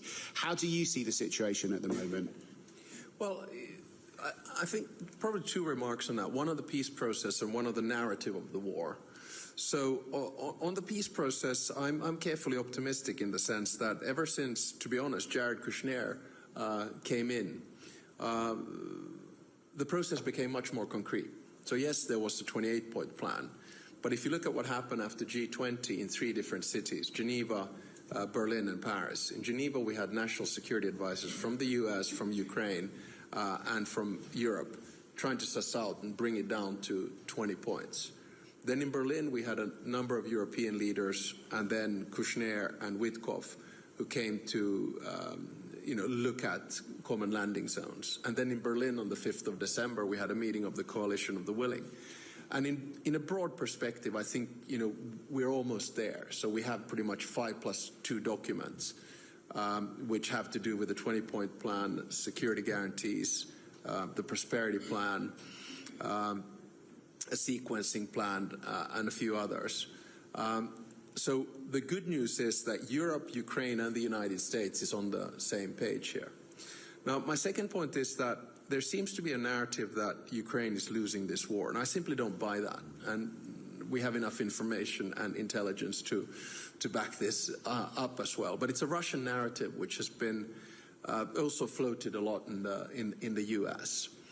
The first question you have to ask yourself, what were the strategic aims of Putin? Number one was to take over Ukraine and make it Russian. Well, Ukraine is going to become a member of the European Union. Number two was to prevent NATO enlargement. Well, Finland and Sweden joined because of Russia's war of aggression, and that basically doubles the border of NATO with Russia, so another failure. The third aim was to avoid the remilitarization of Europe. Now we're spending up to 5% of our GDP on defense expenditure. So and on top of that, you look at Russian projection of power in Iran, loss. Syria, loss. Venezuela, loss. What the United States was able to do in Venezuela in 12 hours in an operation is what the Russian military wanted to do in Ukraine, with total failure. So, don't buy into this narrative that Russia is somehow winning this war. And if you look at it from a military perspective, what is going on right now is remarkable. Not only is Ukraine holding fort, the advancement of Russian forces is less than a percentage point in the past 2 years, so, of territory. So what was acquired was kind of acquired from 2014 to before the war began. I mean, it's a really slow war of attrition. And the cost of that, just to Russia in December, 34,000 dead. So for what? For claiming that you took Kupiansk when you didn't, and you claim it twice, and you didn't twice? So people are saying that Russia wants to continue the war because they want more territory. That's rubbish. Russia has to continue the war because this war is too big for Putin to fail. When you add on to that the Russian economy is in shambles, which means they're not going to be able to pay their soldiers, which means zero growth, end of reserves, interest rates and inflation in double digits. So Putin cannot afford to end this war. This is my big worry. So what do we need to do? We continue to support Ukraine. We continue to put pressure on Russia. That's the only way in which we can get a deal. This week will be important. There's Moscow today, and then there'll be Ukrainian, Russian, and American national security advisors or negotiators in the Arab Emirates for 2 days after that. So, have faith. Ukraine is going to win this war. So I want to give people a chance to ask a few questions, but maybe before we can do that, we could just ask you another question about the future of the EU. You were saying that Ukraine will join the European Union. It's definitely one of the points in the 20 points. And there is talk of setting a date in the very near future by which Ukraine will join. But there is this paradox. On the one hand, from a security perspective, it's totally necessary and clear. It's an existential issue to integrate Ukraine into the European Union. But from a political perspective, it's extraordinarily difficult to envisage how it can join in the way that other countries joined. How do you've, unlike any other European leader, you've written extensively in the academic realm on differentiated integration and thinking about the EU in a much more complicated way. How do you square those two circles? Yeah, I guess that's a little bit nerdy. So I did my PhD on flexible integration. So the concept and idea that not everyone needs to do everything at the same time, and a concept which we've seen throughout the which everyone history. Apart from Finland seems to be using. Exactly. We're in the core of Europe all the time. So it's concepts such as multi-speed and variable geometry and etc. So my big thinking here is that there's nothing that unifies Europe more than pressure, and now that pressure is coming from both the East and the West. And this means that European Union enlargement has become strategic and existential rather than legalistic and juridical.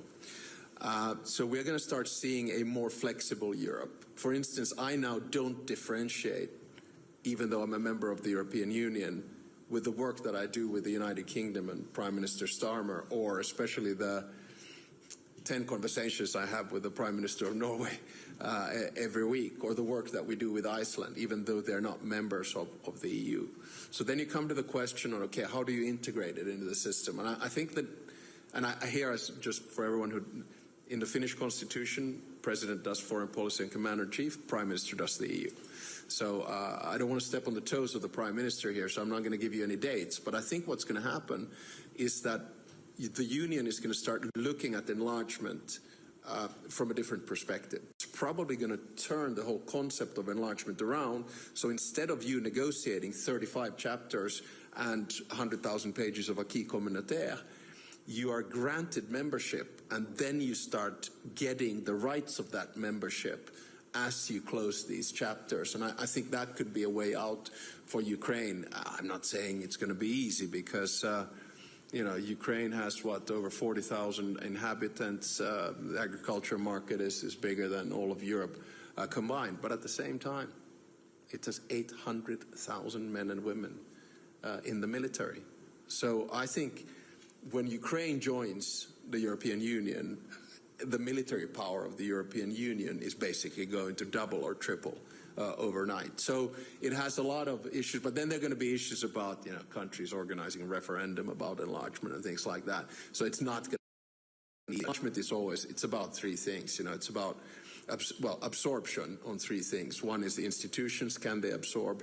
Two is budget, can it be absorbed? And three is policies, can it be absorbed? But I think it would be a travesty and strategic geopolitical mistake if Ukraine were not members of the European Union. And what do you think the implications will be for other countries outside the EU, like the UK, Norway? Well, as I've said, Mark, about the UK, is that it took you 7 years to negotiate yourself out of the EU. It'll take you 7 years to regret it, and then 7 years to negotiate yourselves back in. Okay, we've got time for a couple of questions before we end. If people could make them short and introduce themselves first. Sorry? Comfort. Oh, comfort, yes. If comfort is in the room. No, comfort is in the room. Comfort does the first question. Thank you very much, President Stubben and Mark. I think the other lesson I would add to your list, President, is that it does matter to have somebody from one of the Western countries to put very clearly on the table, like you have done, and you've brought Mark Carney to do that with you, to recognize the rupture. Yeah. Because without that, then the rest of the world and what the rest of the world has been saying doesn't land until one of you accompany that message. Mark asked you what that looked like in practice, and you referred to a more dignified foreign policy. But can I push you a little bit further? Within the context of Sudan and Myanmar and Haiti, what does that actually look like in practical terms as well? And I don't want to look back in history, but I think a number of the rest of the world were very concerned about the variations of silence over Venezuela, and you've just underlined principles of sovereignty and territorial integrity as well. The challenge was that not everybody also supports Maduro. That's the challenge, but nonetheless, the principle still holds. Thank you. Yeah. Okay, no, it's a super good question, and thank you for all the reports that you and your team write in the crisis group. I try to read as many of them as I possibly can. I think the three examples that you brought forward, Sudan, Myanmar, and Haiti, are examples of what happens when we are focused on other crises, whether it's on Venezuela, whether it's on Ukraine, whether it's on Greenland, whether it's on Iran, or whether it's on Gaza. And I try to, and I raise it in the book, not only in the part where I talk about the global south, I mean, how can we not talk about Sudan, which is basically probably the most atrocious conflict that we have. Myanmar, completely forgotten. And we're talking about a country of, what, 55 million people, where over half are now living in poverty, and there's no such thing as human rights, fundamental rights being there. And Haiti, same thing. I personally find that I try to deal with as many conflicts as I possibly can, but in my mind, in foreign policy, there are things that I can say which will be based on my values, and then there are things and conflicts where I can do, like, for instance, on Ukraine. So I try to, pick my battles. But there's a legitimate claim on that. On Venezuela, complicated, because on one hand there's the element of breaking international law. I mean, you just can't go in and remove a leader. On the other hand, you're going, well, removing Maduro, is he a legitimate leader? So it's extremely complicated. I have to admit that in this particular case, I think values-based realism was a wonderful tool. Have we got time for one or two more? Okay, thank you very much. I'm Xu, the journalist from China's Taipei Media. And I would like to ask a question about your envision about the book needs to be translated into Chinese. Yeah, but I want to focus on the European political atmosphere ahead.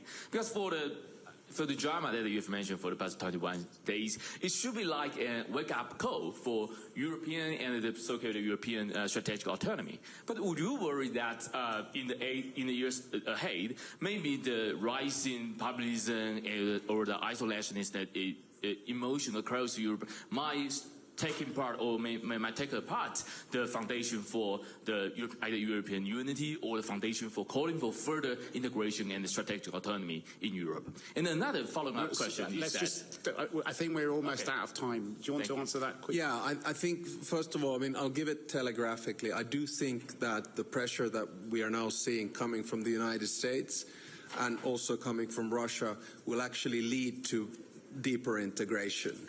Probably more strategic autonomy, or whatever you want to call it, and however you want to define it, and also to an enlarged Europe.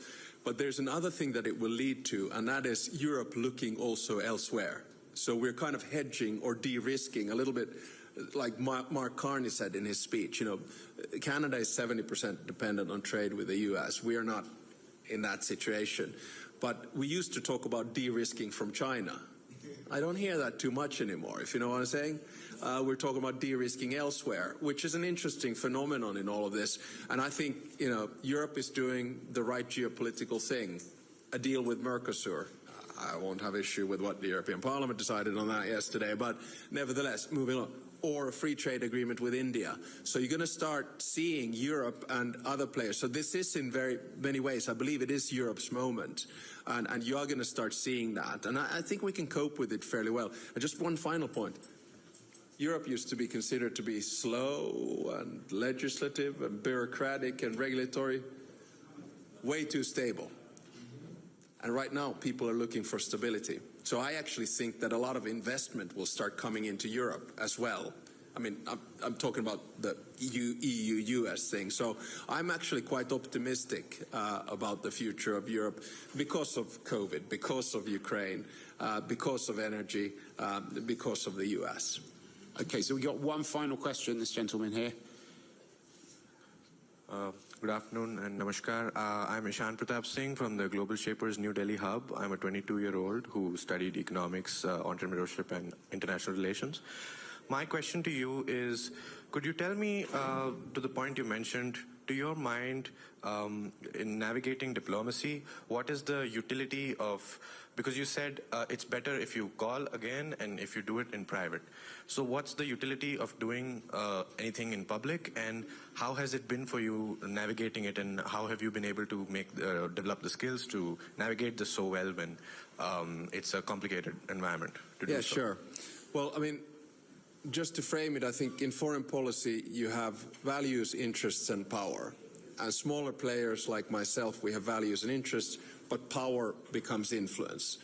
And that's where diplomacy comes in. And I think we look at diplomacy, and we should look at diplomacy based on two pillars. One pillar is your traditional state-to-state relations. You know, what is the relationship between Finland and India? You know, values, interests, power, geography, history, culture. So that's one part, state-to-state, very formal. The other part is personal. What kind of relationship do I have with the President of the United States or the Prime Minister of India? And then I, as a president, have to make the judgment, what are the things I want to say out in the public and what are the things that I can deal with in private? For me, this is almost like a family matter or friend matter. It's a question of trust. I mean, some things you just can't say out in the public, but you can, if you have a good relationship, then you can say them directly. And for me, that's not appeasement. Quite the contrary. It's respect, or it's using dignified foreign policy. And then sometimes we use the public arena for diplomacy, and it is an extremely important tool in foreign policy. As we can see, I mean, look, the President of the United States uses his Truth Social as one of the most powerful foreign policy instruments that we have ever seen before. So I'm not denying that, but it doesn't all happen in the public sphere. It can happen in the private one as well. So if I was a student now, I'd be looking at the sort of juncture of these two. Super interesting. Great. Well, that's all we got time for today. I'm sorry that we couldn't answer all the questions, but if you are still curious, Alex Stubb, the president, has just recorded a podcast with me on the world in 30 minutes, so you can hear even more of him there if you want to get his other ideas on different topics. But for now, I think this is the end of our session. Maybe you can join me in thanking Alex Stubb for a fascinating session. Thank you for coming. Okay.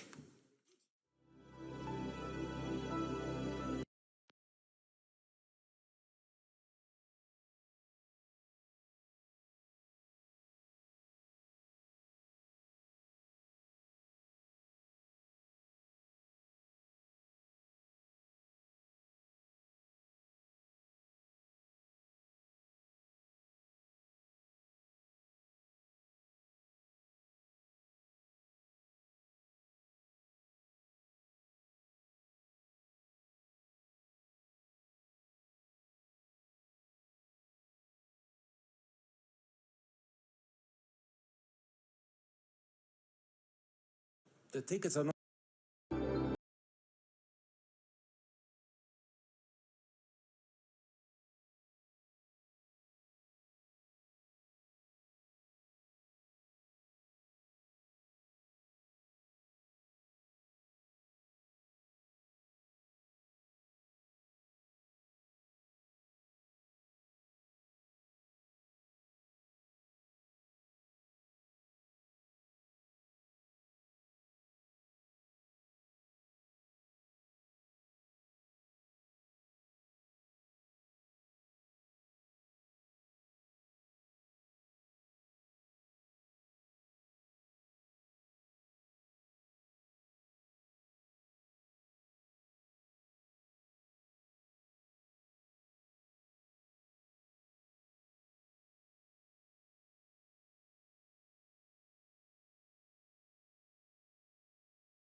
President Gianni Infantino.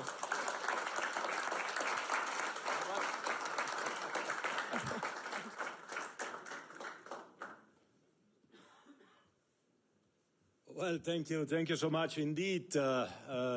Welcome to everyone here in Davos. Welcome in particular to this meeting, which is the kickoff meeting of the FIFA World Cup 2026. And this is, of course, the official ball of the FIFA World Cup. So we have to bring this ball on the 11th of June to Mexico City to kick off a series of 104 matches to determine then on the 19th of July in New York, New Jersey, who will be the world champion. And we are here to speak, of course, as well about football. And I'm asked to say a few opening remarks. I don't want to exaggerate, of course, because there are two incredible legends that you will prefer to listen to rather than me. We have a world champion and we have an invincible, so I mean, it cannot get better. And for all the others who are here, congratulations to everyone. Congratulations because you are participating to this year's best meeting at the World Economic Forum. Congratulations. It is special because we have a lot of magic in this meeting. We see this trophy. This is, of course, the FIFA World Cup trophy. It's the winner's trophy. So this trophy will be handed out on the 19th of July to the captain of the team who will win the World Cup. I will give it together with the President of the United States, the host country of the final. And maybe for the little anecdote, and for all of you to know, nobody can touch this trophy, right? Only those who win it, or indeed the FIFA President, because he has to give it to the winner.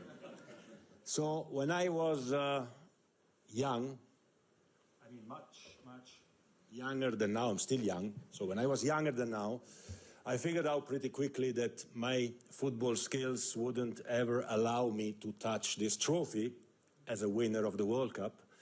I had to find, therefore, another way to touch it, and I decided to become FIFA president so I could finally, as well, have the privilege and the honor to touch this magic trophy, which is the most iconic trophy in world sport. It is truly magic, and what I say to everyone in the world, because you have only one country which is world champion, but all the others, they can become world champion as well with all the work that they are doing for children, boys and girls. And why? Because, let me come back to this.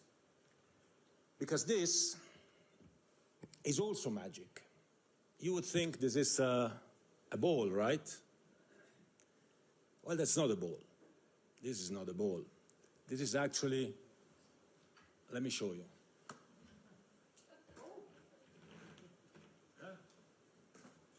Well, you see, this is a magic instrument that transforms people in happy people. Again, look how he's smiling, you see? Immediately. He was serious, he gets the ball. Give the ball around a little bit to the crowd, and you will see it transforms people in happy people. This is what this strange instrument does. And children, the children's face become happy, and adults become children, and they start playing, passing the ball. Look, the smiles all over the room. This is fantastic. This is beautiful. And this is something that we are forgetting, dear friends, ladies and gentlemen, in these particular times. We forget to be happy, to be joyful.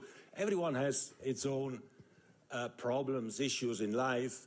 And with football, we want to give to communities all over the world. FIFA has 211 countries which are members of FIFA. We want to give them a moment of joy and happiness. When a child kicks a ball, when an adult kicks a ball, they don't think about their issues and their problems in life. And we have always to remember that. So you can pass it as well to the other side of the... We want the whole room to be happy, huh? We want everyone to be happy, not just one part. Football is the most democratic sport as well, and we unite the world. We are uniting the world with the World Cup, of course, and this World Cup will be truly special. This is the World Economic Forum, so I have to, of course, say as well a couple of economic things. So the economic impact, nobody cares about these things, but they are real. The economic impact of the World Cup is around $80 billion, and this is not FIFA saying it, this is World Trade Organization saying it. It's 825 full-time jobs, permanent full-time jobs created for salaries of over 20 billion. It is a great impact, of course, in the three host countries, United States, Canada, and Mexico. Three countries that were bidding together to get the World Cup in a time when there were discussions about building walls between Mexico and the United States, while during this period, those countries were working together in a joint bid to host the World Cup. This says it all about the magic of this ball and of this trophy. But the World Cup will be truly special as well, because it is the first one with 48 teams, 48 countries, a quarter of the world. FIFA has 211 countries, more than the UN, who are part of FIFA. They will play 104 matches in 16 beautiful host cities in these three countries. And what is interesting is that the attention for these matches is absolutely incredible. In numbers, this means that we will have 7 million spectators in the stadiums, and we'll have around 6 billion people all over the world watching the World Cup. This means 104 matches in 1 month. For the Americans here in the room, this means like 104 Super Bowls in 1 month, because every match of the World Cup is like, or even more than a Super Bowl, objectively, by looking at the figures. But on top of that, you can be sure that during a World Cup match, the world stands still. So, I don't know, I give you an example. If Brazil plays, the whole of Brazil will be watching their match on TV, so there will be no crimes in Brazil during the 90 minutes. The police is very happy because they are watching the matches as well, actually. So they wouldn't even have time. But there is no crime committed. Don't get sick. If you are in Brazil during the World Cup, try not to get sick, because if you have to go to the hospital, it will be closed, because everyone will be watching the World Cup. So the world stands still because the World Cup and football has really an impact on the lives, on the moods of people like anything else. There is nothing anywhere close to what football does. It changes the mood, not just of people, but of countries. I had heads of state in certain countries who were telling me when in November the qualifications finished, they were calling me and telling me, Gianni, thanks God we qualified, so at least I have peace in my country and no civil wars until June, when the World Cup starts, because it unites countries, and we want to unite the world. And we have seen that we need occasions to bring people together. We have seen it in Qatar in 2022. There were a lot of critics, of course, before the World Cup, when the ball started rolling and the magic started, and it was a wonderful, wonderful World Cup. We had virtually no incidents. For the first time in history, also, no Brit was arrested during a World Cup. Imagine, this is something really, really special. So it was a celebration, it was a party, and the next one in United States, Canada, and Mexico will be exactly the same. People, they want occasions to meet, to come together, to spend time, to celebrate, and this is what we try to give them. We try to give them this emotion. Today, that's what is missing. Of course, we live in a divided world, and of course, we support peace. We have seen earlier this morning the Board of Peace with President Trump signing this agreement, this declaration. There is full support from FIFA to President Trump, to all the members of the Board of Peace, because we all have to support peace, we all have to unite, and we bring people together. Now for the World Cup, as I was saying, we have around 7 million tickets for sale, and I want to give you just one more number. And that one more number is the number of ticket requests we received. We started 4 weeks ago for a 1 month, basically, ticket sales phase. After that 1 month, our plan was, well, those who ask for a ticket will get a ticket. If we receive more demands than tickets, we'll have to make a draw to see who gets the tickets. Normally, you get maybe, in the past it was like 3 million tickets. This time we have 7 million because we have bigger stadiums. Normally you get like 7, 8, 9, 10 million ticket requests, mostly for the final, of course, so you have to make some draws for some games. This time we received over 500 million ticket requests. 500 million ticket requests. 500 million ticket requests. I mean, this is something not, and the tickets are not cheap.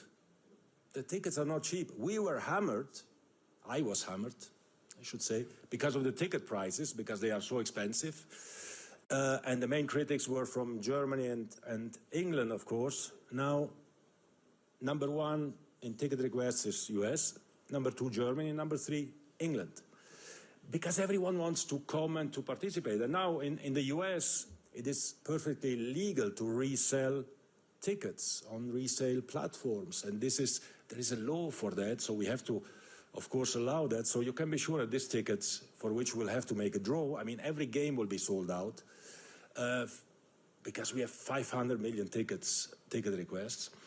Those tickets will probably be resold at even higher prices. And this is incredible, but it shows really the impact that it has. To give you another number to compare this, in 100 years of World Cup history, the first World Cup was in 1930. In almost 100 years of World Cup history, FIFA sold around 50 million tickets. In total, 50 million in 100 years. Now, for this World Cup, in 4 weeks, we have the request for 1,000 years of World Cups at once. This is unique, it's incredible, but I think it shows really that people have trust in the organization, probably trust in FIFA as well, trust in Canada, Mexico, the United States. They want to travel, they want to go, they want to feel, they want to be together. We received ticket requests from all our 211 countries, from all over the world. Those persons who will purchase tickets, they have what we agreed with the American administration, a FIFA pass, so they can go to get their visa in a fast track process, so to say. So all the things that we read around are absolutely not true when it comes to the World Cup, because America, and when I say America, I speak about the United States, about Canada, and about Mexico, will welcome the world next summer. And this is what we are looking forward to. It will be the greatest celebration of humanity. It will be the greatest, not just sports events, but the greatest show that our planet has ever seen and probably will ever see. There will be 7 million ticket holders who come to North America, but there will be many, many more millions who come just to feel the vibe of the World Cup. And we hope that the stages and the stadiums will be prepared to let the real actors of the World Cup, the players who will become legends when they stop playing, for them to shine. Our job is to prepare the stage, and their job is to shine on the stage. So with this in mind, I wish you all a great, great World Cup year. Happy World Cup year. Enjoy the best session ever at the World Economic Forum, at least for this year. Next year we'll make a better one even. And thank you very much for your attention. Thank you.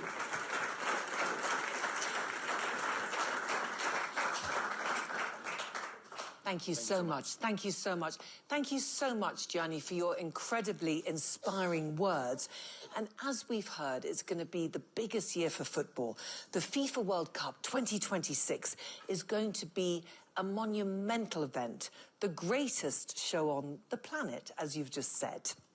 For 39 days, from the 11th of June to the 19th of July, billions around the world will be gripped by what happens in Canada, Mexico, and the United States. Now, long after the final whistle of the FIFA World Cup trophy has been lifted by the champions, England, the champions, those champions, the tournament's impact will be felt globally as FIFA uses the revenues to grow the game.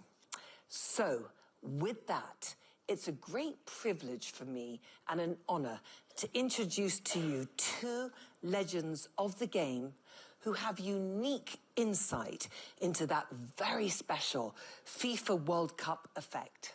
Please now welcome to the stage a FIFA World Cup winner with Italy in 2006, Alessandro Del Piero.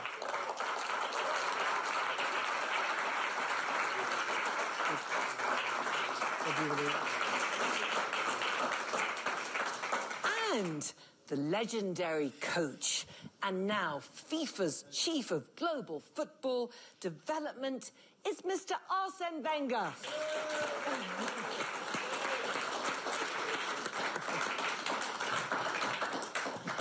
Alessandro, Arsene, thank you so much for joining me here at the World Economic Forum. Alessandro, I'll start with you.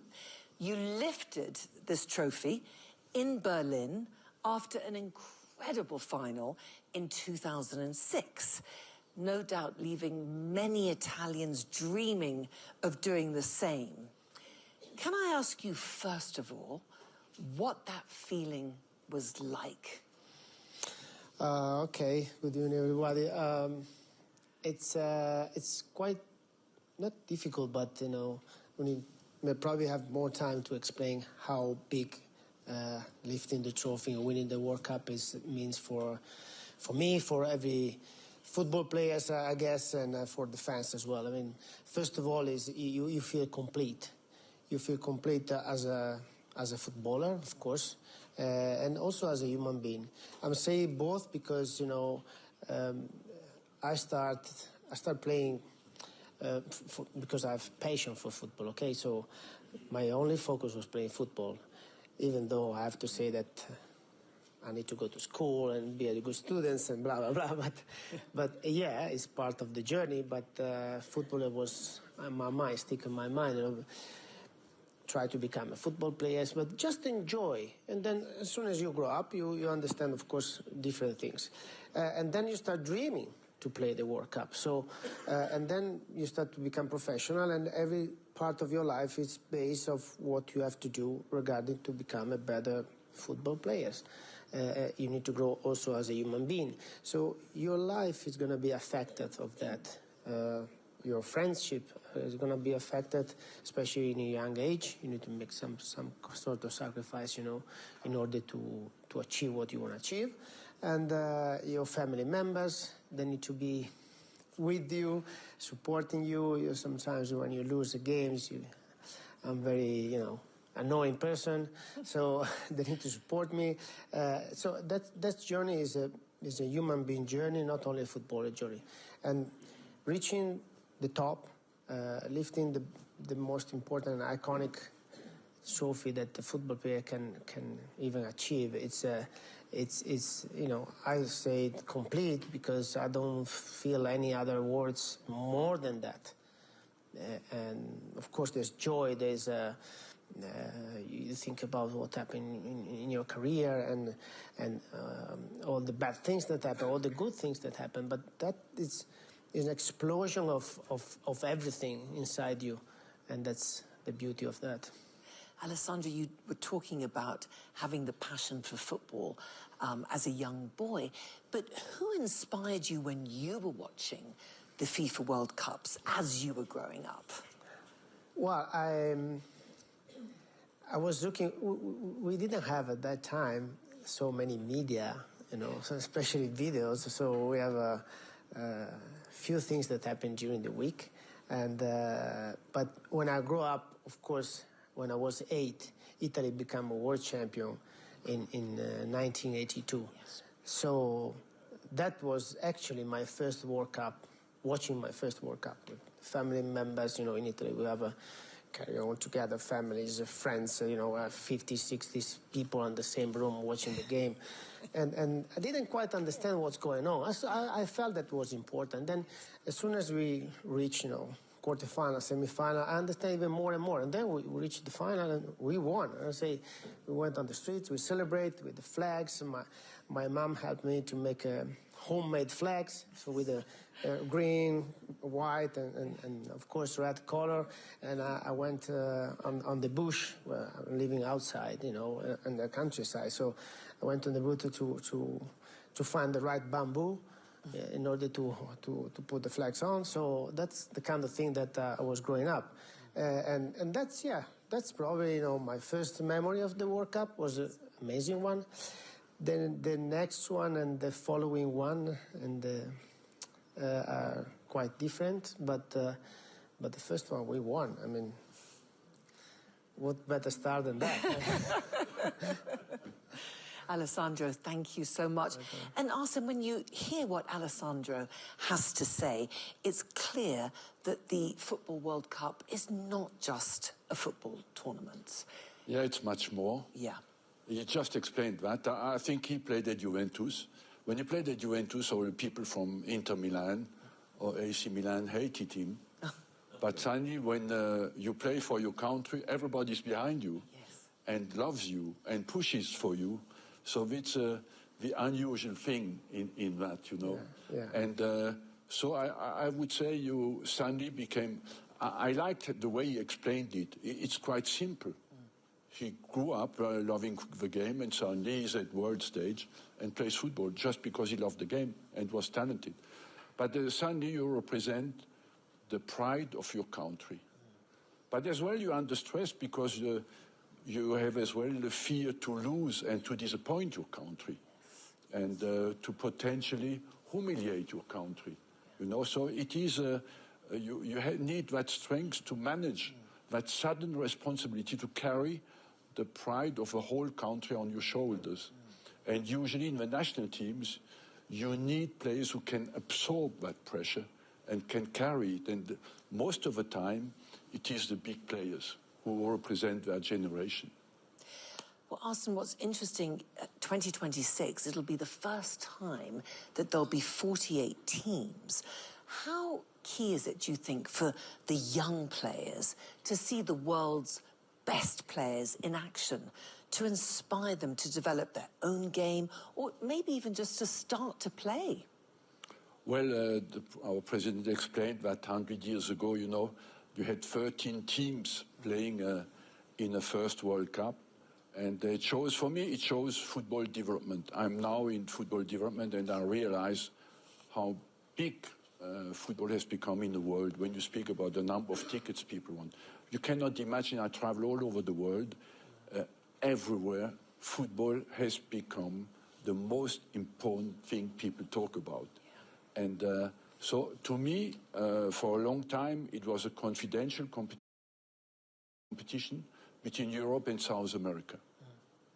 We had to open it to the world, you know, and I think it's a minimum we could do is to open to more African countries, more Asian countries, because you want football to be strong everywhere.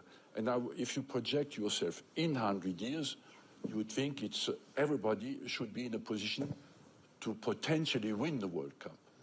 And that's why I believe this was a very important step to move from 32 to 48. And I'm keen to see what will happen, but the World Cup, for me, I love it always in the first 2 weeks, because everybody, the whole world is there, proud to represent their country, but as well there's a feeling that we are all together. So many countries are together, they meet each other in the street. It's really a little bit more celebration than competition in the first part of a competition. And that is absolutely amazing to see. Arsene, what do you think it is about football that unites countries, unites people, and cuts through everything? Well, overall, the fact that everybody loves to win in life. I've not met many people who love to lose, and to win together makes the countries proud of being together, because when I told you, you represent the values of your country and the strengths of your country, the determination of your country, and as well the unity of your country, because you play together. And I must say, if we talk about it later, this World Cup will be more than ever a mental test for the teams. Why do you say that? Because, like Gianni explained, that you have 104 games. And as well, when you come out of a group stage, we have 4 knockout games before you go to the final. That means the stamina, the mental stamina you need to win 4 times in a direct knockout and stay 1 more week together and then win the final will be a real mental test, more than everybody can imagine, because this is really tough, you know. And on that front, I'm convinced that you will have 2 characteristics in this World Cup, is how the coaches, the staff around the team will prepare the team mentally to stay together for such a long time and motivated. But as well, on the technical front, I imagine that you cannot win 4 knockout games without going through a penalty shootout. So at least once certainly will be confronted with that. So that will be the mental factor as well, technically, will be very important. As one of the best coaches in history, what would your advice be? My advice, first of all, I've never managed a national team, so I'm not a big specialist of that. But it is to have good communication, to maybe, I feel at the top level competition, it's always very important to alternate high level of concentration with relaxation. Yeah. And to find that balance in a long period will be very important for the coaches, for example. Bring the families in at some stage, yes, get them out again, and alternate well, mix well the high period of concentration with a good period of relaxation. Alessandro, what helped you, do you think, in preparation for such pressurized games? Well, I mean, Arsene explained a lot of things that, you know, happen not only as a coach side, but also as a footballer side. Concentration, of course, but the journey in order to arrive to the game and to prepare a World Cup, it's a long one. I really love. I remember one of the first things that Lippi told us. You know, the first time that he got in charge was 2 years before. So you prepare the qualification. So we say, this is gonna where our World Cups start. So, and you feel that growing, you know, during the qualification, during that year, and then you reach finally the thing. So you need to be able to set up everything in that way. Everyone is different than each other, you know. Someone needs family support, someone need to be by themselves, someone need to listen rock music, some other, you know, lyrics. Important thing is what Arsene said, that is one of the most important thing for me is the word balance. Because we are playing team sports, so you need to balance your effort with the effort of your teammates. You need to put that effort in the same way. You need to balance the time that you dedicate to yourself. You cannot be so much selfish, but to be selfish is good because you pretend more from yourself. So balance your ego is very important, and we can go on and on. Yes. but then you are in a team sport. So the balance that happens in the team sports in terms of chemistry, in terms of health, in terms of, be good in penalties, what you need. You need to be strong when you have to defense and understand that it's a moment that the other one is better than you. And you need to take responsibility and step up when some moment during the game or during the preparation as well. Happen so many things on the locker room and on the training ground that need to be settled down in the proper way. And sometimes you need only to let them go and see. We call fate. It's not a real fate at the end. It's the way that we settle things before, and then they dive in where you want. And of course, you need some magic. You need to trust. You need to have hope. You need to think about things. You need to pray. If you want to pray, there's many ways. I give you a small example how, and this we connect with football as well. One of my last experience was in India. I played for 3 months, and the team was created in a very particular way. So we have Indian guys, half of the team, and then we have foreign guys. We have on that team we have 12 different country guys. Country guys is not the right thing. Italians, Serbian, and all the parts of the world. Yes. So 12 different with 5 different religions. So before the game, the first game, I saw a lot of games. I played 700 games. I won the World Cup. I saw everything, And then at some point before the game, 5 minutes before, I saw these guys, everybody were concentrating in their own, with their God, with their culture. And that was, I stopped for a minute and I say, wow, that's beautiful. That's how team sports, and specific football, how they put people together. And we were on the same team. And then we end up outside to play the game to win together. So that balance, it can happen, in different ways and in different vibes. So it's, for me, it's like this. And Alessandro, I'm sure that you hope Italy will be at the World Cup. What can you tell us about the benefits for some of the younger players, for their development, to be part of such a tournament? Because it is, as you say, such a special experience. Exactly, special experience, and you need to go with open eyes and ready to listen, and with a humble and understand what's going on, because every experience is so important.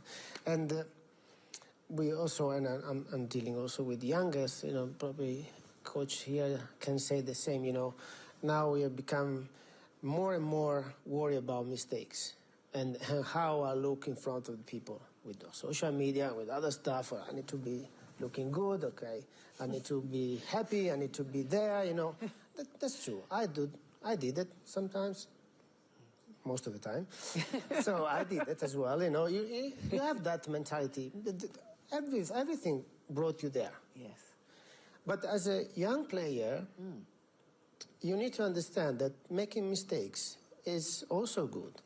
And you are able, and you need to make mistakes in order to grow up. You need to lose game in order to win games.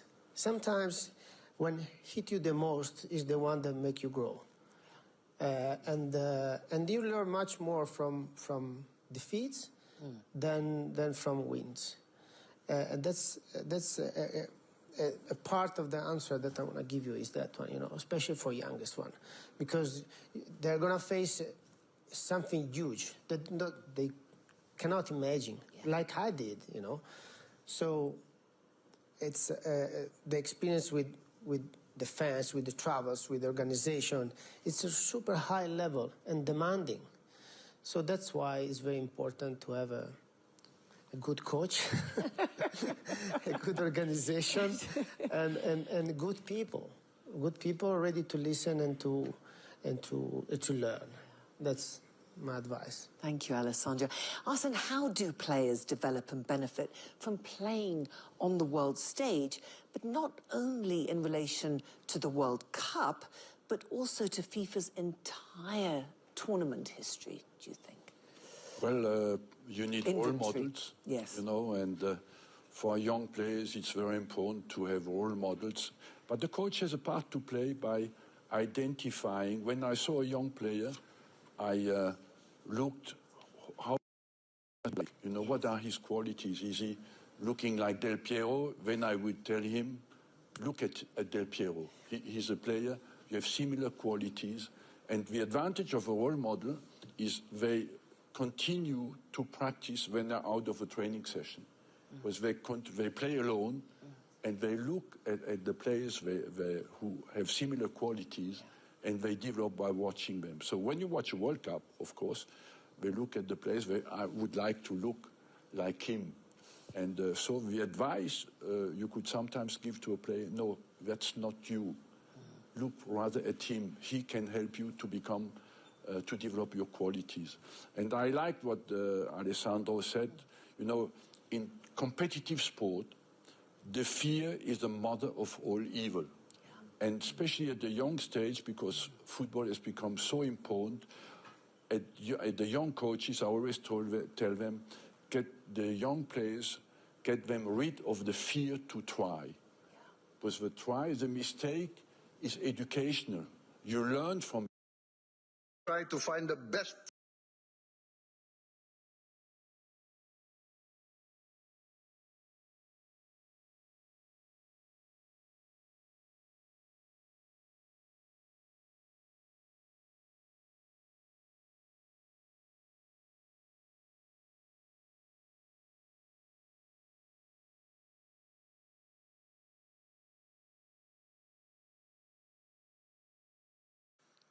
To around at most 300. We will rationalize, we will get rid of inefficiency. We want the best governance and the best management under international standards. I have allowed Danantara to recruit expatriates, foreign citizens, to be able to lead these companies. We want the best brains and the best minds in the world. This is, in fact, how we run Indonesia now. From our social programs to our efforts to downstream our natural resources, to our efforts to reach self-sufficiency in food and energy. All are now accompanied by strong oversight and capable leaders. In the first 2 months of my administration, we carried out a vigorous efficiency program. We saved $18 billion by stopping inefficient and dubious programs from our budget and redirected these funds to projects that directly improve livelihoods and impact all of society. As a result, on January 6, 2025, we started our free nutritious meals program for pregnant and lactating mothers, infants, and all Indonesian children. On our first day, we started with 190 kitchens, serving 570,000 people per day. 570,000 meals per day. Today, in 1 year, we have achieved 21,102 kitchens serving nationwide. As of last night, we are producing 59.8 million meals for 59.8 million children, mothers, and elderly living alone. They receive these meals every day. To put this into context, in about a month's time, we will surpass McDonald's, 68 million meals a day.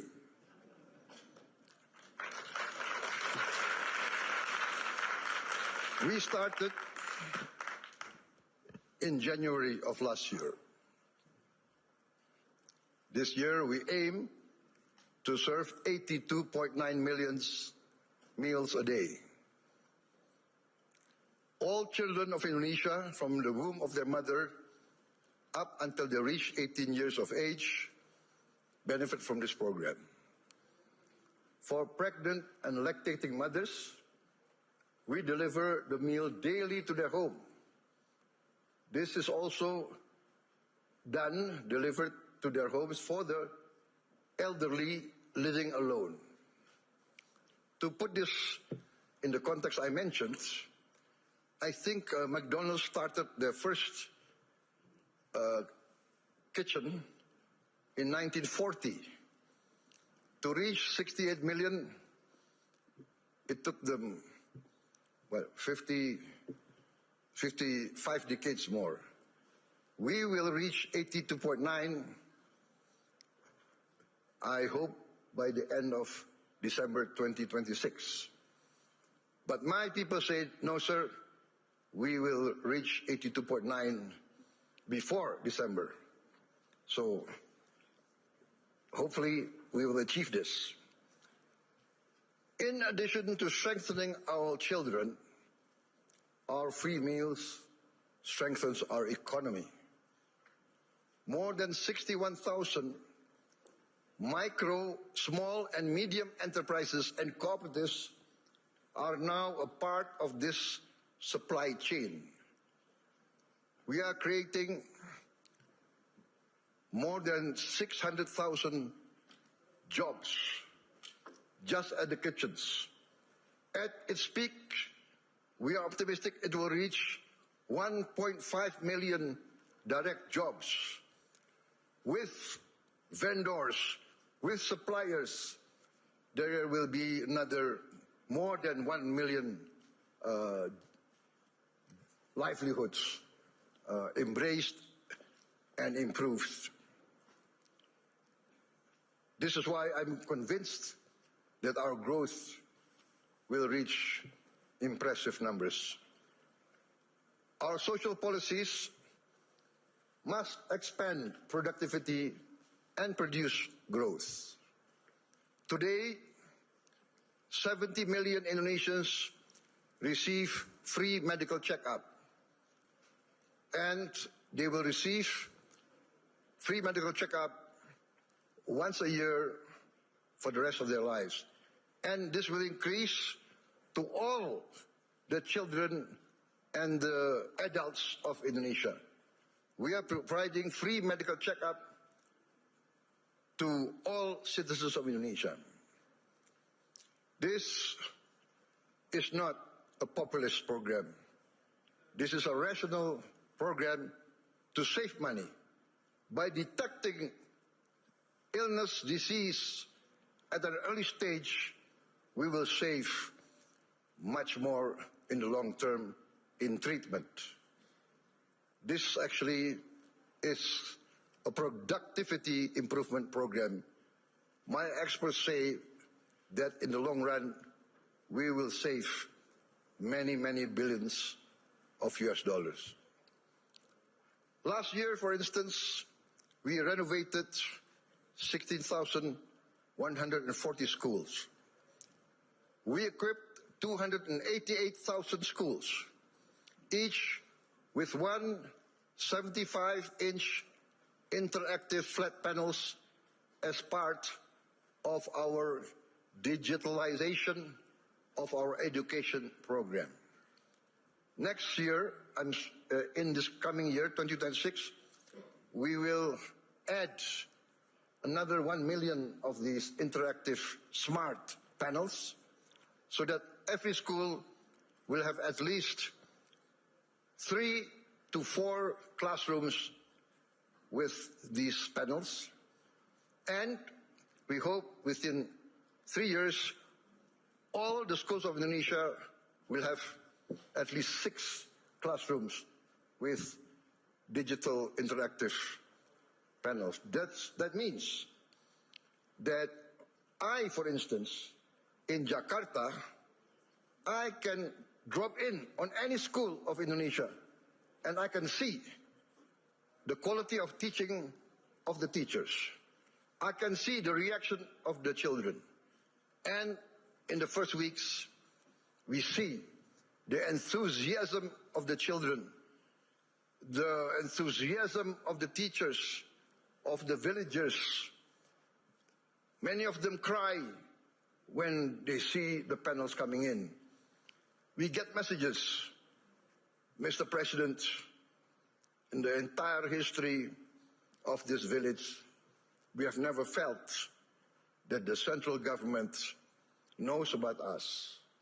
This is the first time we feel that the central government cares about us and is now in our village, is now helping to teach our children. This is, for me, heartwarming, because what we are doing is we are empowering the future generation of Indonesians.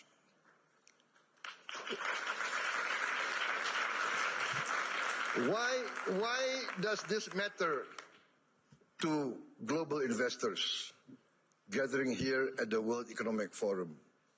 Because I am of the conviction that human capital determines long-term growth, long-term returns. Human development, human resources is the key to a thriving and successful nation. Lack of education is the path towards failed states. No country can hope to be stable and prosper if its people are illiterate, if its people are not able to keep up with modern science and technology. In addition, this year we will increase the renovation. I'm determined to modernize and renovate 60,000 schools. I'm also building 1,000 schools, what I call integrated, comprehensive schools with modern facilities, with modern laboratories, 1,000. I have already, 500, but I've already built 160 schools, boarding schools for the very poor. So this is maybe unique, because usually the children of the upper class, the children of the wealthy, go to boarding school.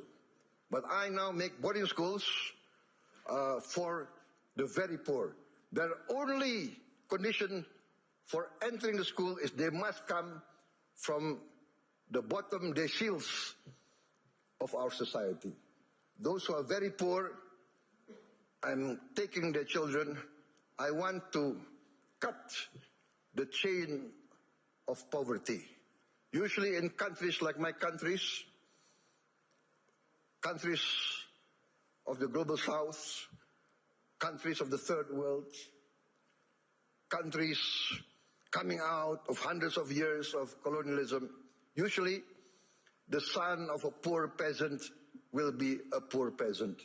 The son of a garbage collector will be a garbage collector. The son of a street hawker will be a street hawker.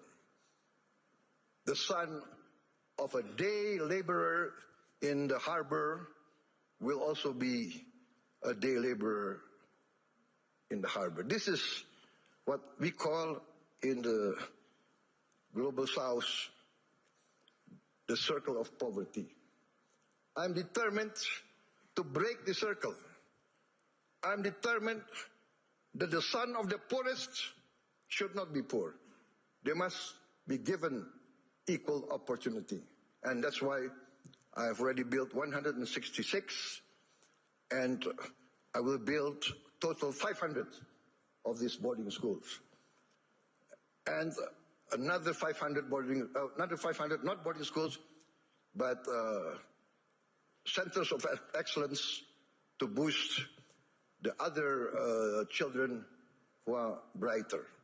Also, I've started 20 new boarding schools for the academically gifted. I'm also building 10 new universities, and I'm discussing and negotiating with the best universities of Europe, United Kingdom, and North America to twin them and to produce universities and campus of international standard. In addition, we are now in the process of building 83,000 cooperatives with 83,000 warehouses, 83,000 cold storage, 83,000 mini markets, 83,000 village drugstores selling generic medicine, and all subsidized goods direct to the villagers without intervention from too many middlemen. We are also going to modernize what we call the new fishing villages. We will build at least 1,000 this year, but we actually want to allocate funds for 5,000 villages. Each village will have 2,000 fishermen. We hope to impact 10 million fishermen. With their wives and their children, this will impact at least 40 million Indonesians. We have started a pilot project in Biak, in Papua, and the result is very heartening. The average increase in their livelihood is 60% increase in their annual livelihood. Why? Because before, to get ice was impossible for them. There was no ice-making factory near their villages. To get diesel, very far. We will build diesel stations, in every village. They will have access very easy. Ladies and gentlemen, let me say this clearly. There is no investment climate without the certainty of equitable rule of law. Nobody will come in to invest in a country that is lawless or of dubious legal tradition. I am determined, under my administration, to ensure the rule of law. The rule of law must prevail over any vested interests. In 2025, Indonesia, as I promised, we will confront, and we have confronted corruption directly, firmly, and openly. As any person dealing with an illness, with a disease, we must have the courage to acknowledge the illness and disease that we suffer. We are determined directly to fight against this corruption. It's challenging. Not many people believe we can do it, but we have no choice. I have no choice. I have been inaugurated, I've been sworn in to uphold the Constitution and the rule of law. In my first weeks in government, we uncovered massive abuse in fuel and crude oil governance. In all sectors of the economy, we found illegality, illegal practices. In my first year of administration, we have already confiscated 4 million hectares of illegal plantations and illegal mines. It is amazing. I call this not free enterprise. I call this not the free market. I called it openly greedonomics, the economics of greed, the economics of rapacious practices. Maybe in many of your countries, there was a period like this, a period of the robber barons. I have confiscated 4 million hectares, but 2 days ago, I led a cabinet meeting by Zoom from London, and we decided to confiscate or to revoke the licenses of 28 corporations which had licenses over 1.01 million hectares.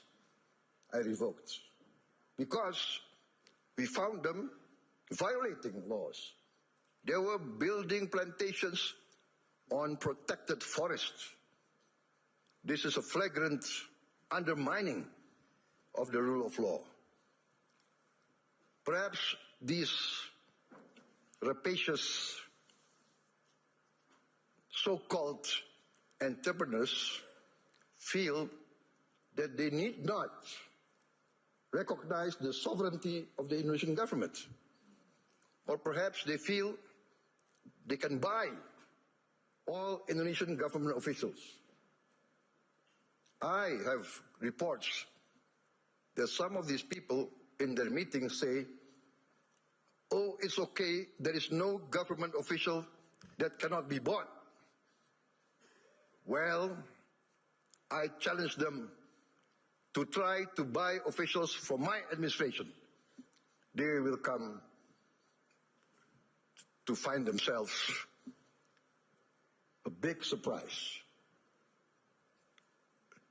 Combined with the 4 million hectares of illegal plantations already confiscated, we have, in fact, enacted the boldest, the most daring forest law enforcement effort in the history of Indonesia. We have closed, up to now, 1,000 illegal mines. But my staff, my people report to me, sir, there is at least another 1,000 or more. There could be as many as 666 corporations that violate the law. So I say, what can we do?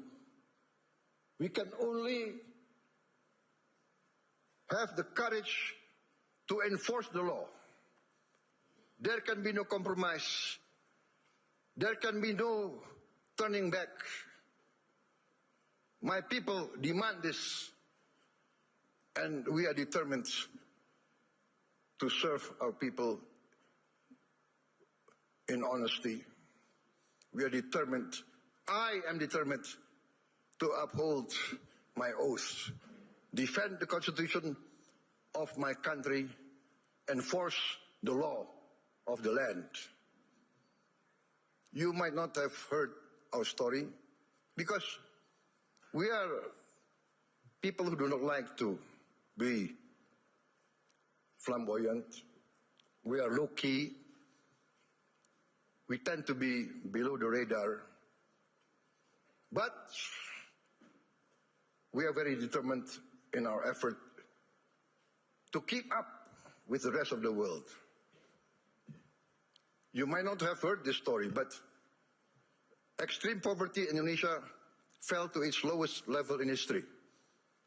I'm determined in the next 4 years we will eradicate extreme poverty and we will bring down poverty as a whole. That is my mission in my life. That is my mission in the remaining years of my life. There is nothing more honorable.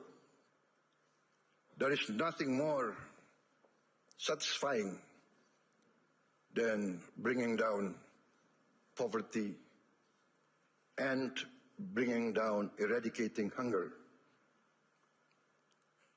There is a saying I learned from my elders. One of my elders, very wise man, very honest political leader, he told me, Prabowo, the duty of a leader is very simple. The leader of this country, if you want to be leader of the country, you must work so that the poor and the weak can smile and can laugh. Very simple. What does that mean? If the poor, the weak, can smile and can laugh, that means they have hope. That means they see a future. That means their livelihood is being improved. So that is my mission now, to make the poorest of Indonesians, the weakest of Indonesians, smile. I think part of this is we must combat corruption, manipulation, malfeasance. Ladies and gentlemen, a few days ago, I was surprised myself. Gallup poll and Harvard University found that a research survey of hundreds of countries found that Indonesia, the Indonesian people is the most happiest people, the most flourishing country in the world with the people the most optimistic. This is a bit heartening, but for me also a bit sad. I know my people. Many of them live in shacks. Many of them do not have clean water. Many of them do not have bathrooms. Many of them eat rice with salt. And yet they smile. And yet they have hope. We also achieved self-sufficiency in rice. The first time in many, many years, our rice production is the highest in the history of Indonesia. I gave a target to be self-sufficient in 4 years. I gave a target to my team. They did it within 1 year. I am convinced in the next 4 years, we will be self-sufficient in the other food products. Corn, sugar, protein. Excellencies, distinguished delegates, Indonesia does not fear economic integration. We are a trading nation for hundreds of years. We conclude now trade agreements not because it is fashionable, but we consider it necessary.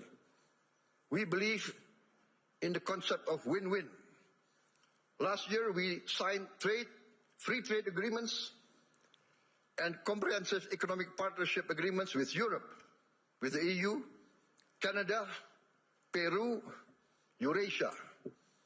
I have just visited the United Kingdom to sign our new strategic partnership. Also an economic growth agreement. And we hope next year we can conclude a comprehensive economic partnership agreement with the United Kingdom. This is part of our strategy to deepen productivity, reduce barriers, unlock private sector growth for Indonesia, ASEAN, and the Global South.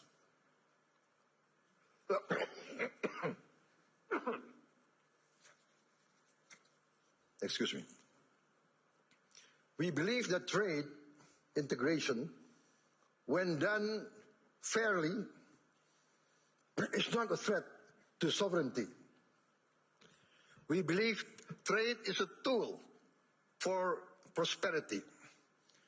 Indonesia has a clear vision. We are determined to become a modern country, integrated with the global economy, providing good quality of life for its citizens, living free of poverty and hunger. But we understand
Welcome to Davos again, dear President Zelensky. Mr. President, it is really my great honor to welcome you back to Davos. This week, Ukraine and its people once again endured deadly attacks by Russia. We are approaching 4 years since the beginning of the full-scale invasion of Ukraine, the largest European conflict since World War II. Mr. President, you have led your country through one of the most consequential periods in modern European history. Under extraordinary circumstances, Ukraine continues to defend its sovereignty, its democracy, and its people, while engaging the international community on questions that extend far beyond its borders. The future of security in Europe, the resilience of democratic societies, the state of the rules-based international order, and the cost of inaction in the face of aggression. In recent months, the United States has taken a central role in advancing diplomatic efforts aimed at ending the war, working closely with Kiev and European partners. These efforts have resulted in a comprehensive 20-point peace plan aimed at laying the foundation for a just and lasting peace. And I know that President Zelensky just met with President Trump, and I hope that was a very, very good meeting. These efforts, as I mentioned, reflect the sustained push grounded in shared values and strategic cooperation to reach and negotiate this resolution that respects Ukraine's territorial integrity and long-term security. It's in this spirit of cooperation and with the urgency for peace that we welcome today a leader whose courage and commitment continue to shape the world, continues to shape the path forward. I think you see, Mr. President, that we're all ready for your speech and that you also chose to come here in Davos during a very difficult time for you and your people. Welcome, Mr. President. Thank you very much. Dear friends, everyone, forces. We are approaching 4 years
Welcome to Davos again, dear President Zelensky.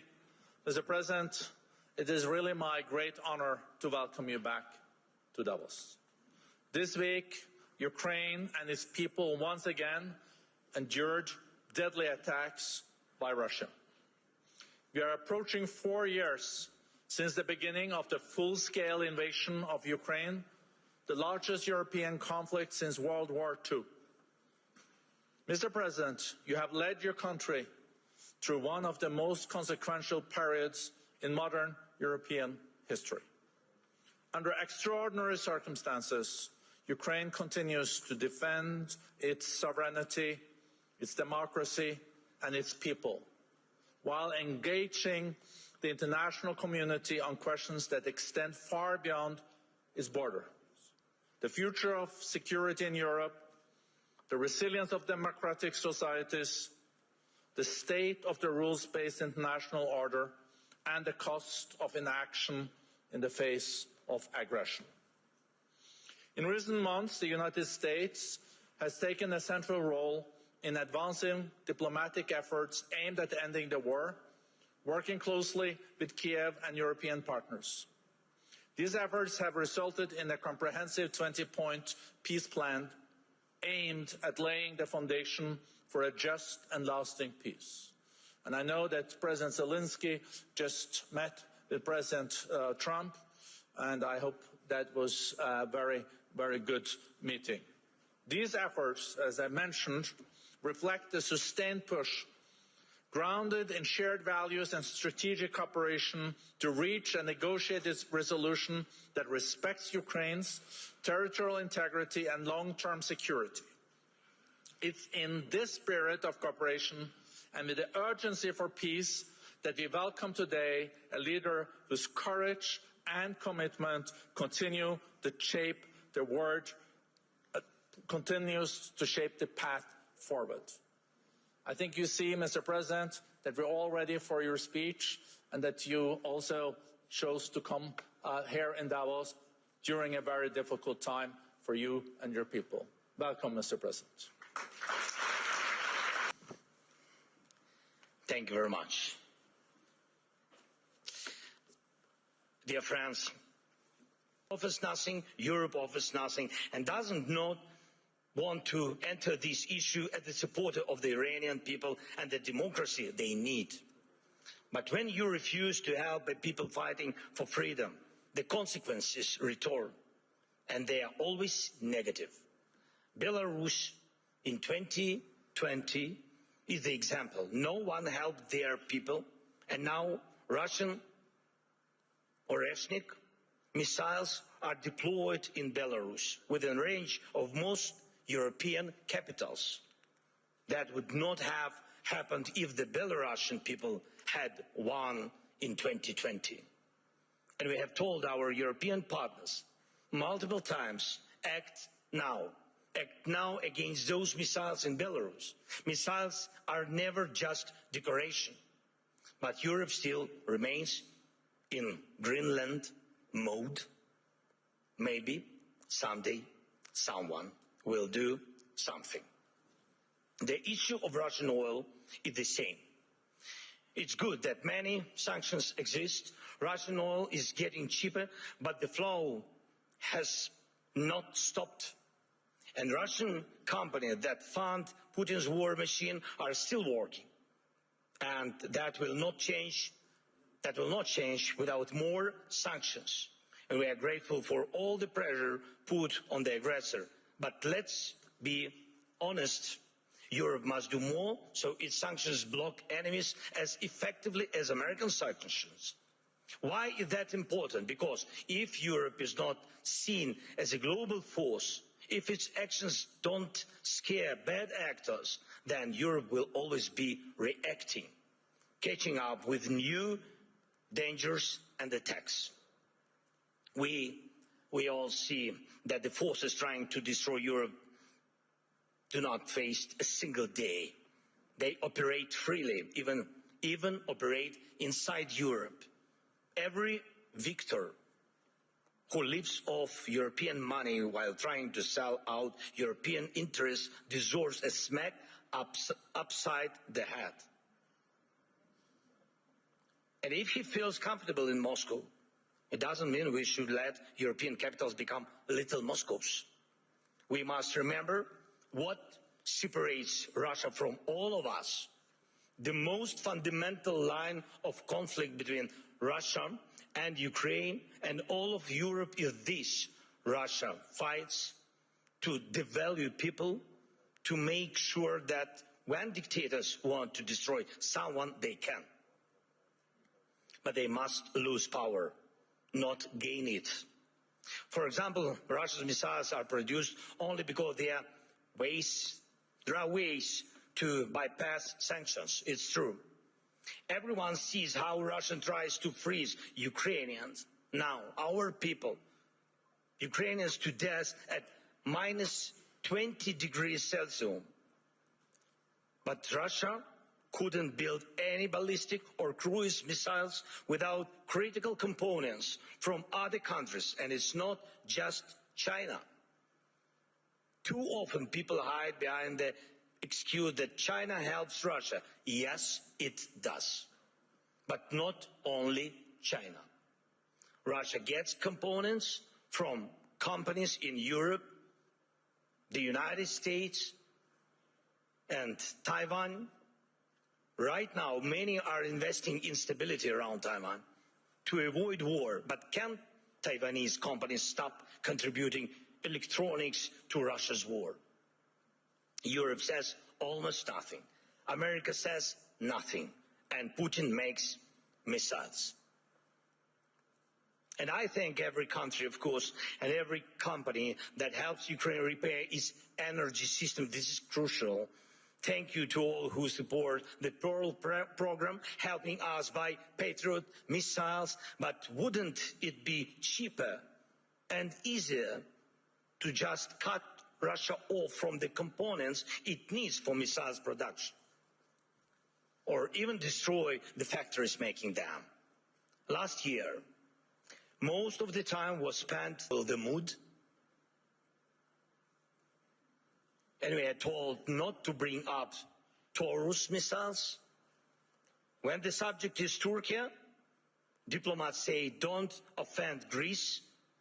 When it's Greece, they say be careful with Turkey. In Europe, there are endless internal arguments and things left unsaid that stop Europe from uniting and speaking honestly enough to find real solutions. And too often, Europeans turn against each other, leaders, parties, movements, and communities, instead of standing together to stop Russia, which brings the same destruction to everyone.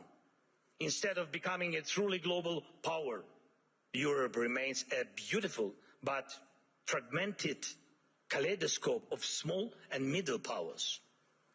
Instead of taking the lead in defending freedom worldwide, especially when America's focus shifts elsewhere, Europe looks lost, trying to convince the US president to change. But he will not change.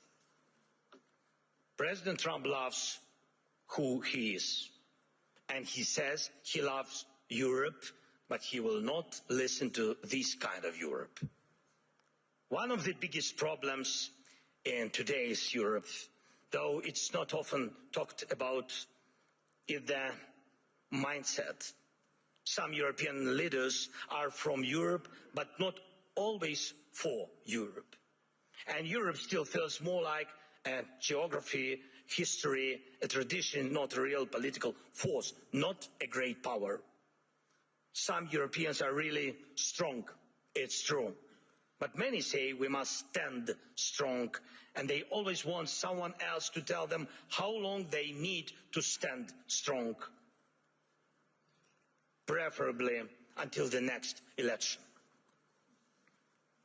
But that's not how great power works, to my mind. Leaders say we must defend European interests, but they hope someone else will do it for them. And speaking of values, they often mean valueless. They are all like, we need something to replace the old world order with. But where is the line of leaders who are ready to act? Act now, on land, in the air, at the sea, to build a new global order. You can't build the new world order out of words. Only actions create real order. Today, America has launched the Board of Peace. Ukraine was invited, so was Russia, Belarus, though the war hasn't stopped. And there is not even a ceasefire. And I have seen who joined. Everyone had their reasons. But here is the thing. Europe hasn't even formed a united position on the American idea. Maybe tonight when the European Council meets, they will decide something. But the documents were already signed this morning, and tonight they might also finally decide something on Greenland. But last night, Mark Rutte had spoken to President Trump. Thank you, Mark, for your productiveness. America is already changing its position, but nobody knows exactly how. So things move faster than we. Things move faster than Europe. And how can Europe keep up? Dear friends, we should not degrade ourselves to secondary roles, not when we have a chance to be a great power together. We should not accept that Europe is just a salad of small and middle powers seasoned with enemies of Europe. When united, we are truly invincible. And Europe can and must be a global force, not one that reacts late, but one that defines the future. That would help everyone from the Middle East to every other region in the world. That would help Europe itself, because the challenges we face now are challenges to the European way of life, where people matter, where nations matter. Europe can help build a better world. Europe must build a better world, and a world without war, of course. But for that, Europe needs strength.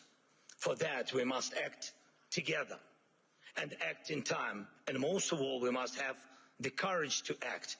And we are actively working to reach solutions, real solutions. Today, we met with President Trump, and our teams are working almost every day. It's not simple. The documents aimed at ending this war are nearly ready, and that really matters. Ukraine is working with full honesty and determination, and that brings results. And Russia must become ready too, to finish this war, to stop this aggression, Russian war against us. So the pressure must be strong enough, and the support for Ukraine must grow even stronger. Our previous meetings with President of the United States brought us air defense missiles, and thanks Europeans, they helped also. And today we also spoke about the protecting the skies, which means protecting lives, of course. And I hope America will continue to stand with us. And Europe must be strong, and Ukraine is ready to help with anything needed to guarantee peace and prevent destruction. We are ready to help others become stronger than they are now. We are ready to be part of a Europe that truly matters, a Europe of real power, great power. Today we need that power to protect our own independence, but you need Ukraine's independence too, because tomorrow you may have to defend your way of life. And when Ukraine is with you, no one will wipe their feet on you, and you will always have a way to act, and act in time. This is very important. Act in time. Dear friends, today is one of the last days of Davos, though definitely not the last Davos, of course. And everyone agrees on that. Many people believe that somehow things will work out on their own. But we cannot rely on somehow.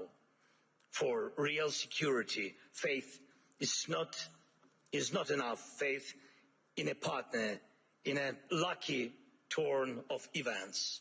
No intellectual discussions are capable of stopping wars. We need action, world order comes from action, and we just need the courage to act.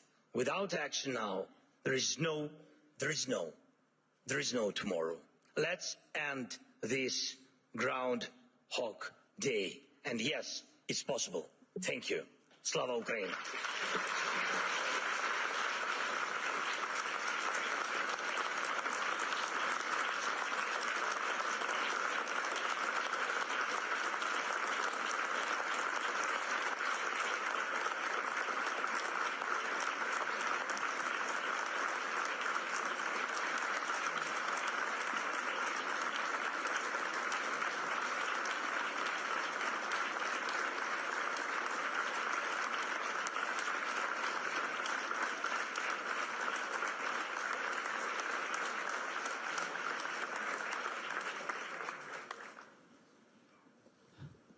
The President wanted me to sit, but I think you deserved every part of that standing ovation. Thank you so much, Mr. President. It is very good to have you back. How did your meeting with President Trump go? Honestly. Of course, honestly.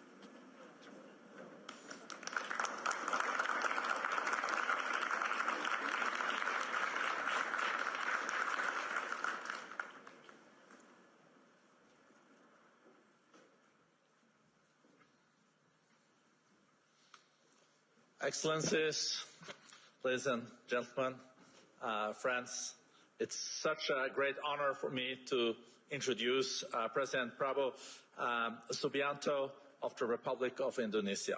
The Forum is so proud to be a strong partner for Indonesia's across a range of areas, and also are very delighted to formalize our support for your important efforts towards the Ocean Impact Summit that is happening this summer in Bali.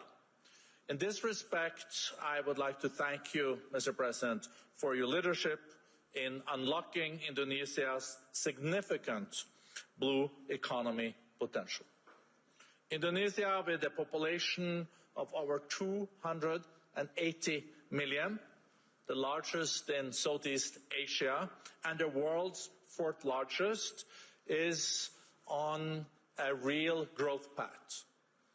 We're expecting 5 to 6% economic growth this year, and that is also demonstrating the country's crucial role as an anchor of stability, dialogue, and resilience in an increasingly turbulent and uncertain global geo-economic environment. Once again, Mr. President, we're so delighted to have you here. Thank you for your leadership, and we're looking forward to seeing you also at the Ocean Impact Summit later this year. Welcome, Mr. President.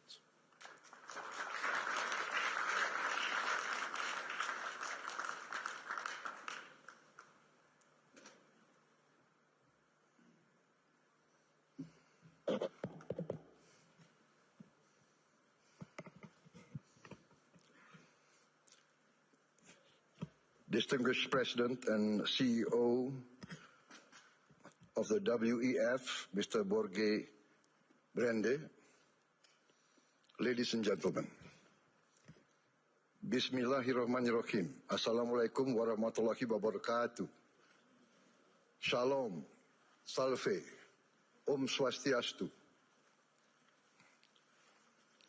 Ladies and gentlemen, we gather here in Davos at a time of great uncertainty, a time when wars continue to break out, a time when trust between nations, between institutions, between peoples is fragile. History teaches us peace and stability are our most valuable assets. Peace and stability are the ultimate prerequisites for growth and prosperity. There will be no prosperity without peace. Excellencies, distinguished delegates, the IMF recently described Indonesia as, I quote, a global bright spot with strong economic growth amid a challenging external environment. While the world had faced tightening financial conditions, trade tensions, and political uncertainty, Indonesia continues to grow. Indonesia's economy grew by more than 5% every year over the last decade. And I'm confident that this year our growth will be higher. Our inflation remains at around 2%. Our government deficit is now kept below 3% of our GDP. International institutions did not praise us because of unfounded optimism. They did so because of evidence. They recognize that Indonesia's economy is resilient. Our policies have been and will always be well calibrated. Peace and stability in Indonesia over the years did not happen by chance. Peace and stability in my country did not happen by luck. It happened because we, Indonesia, have and will always continue to choose unity over fragmentation, friendship and collaboration over confrontation, and always friendship over enmity.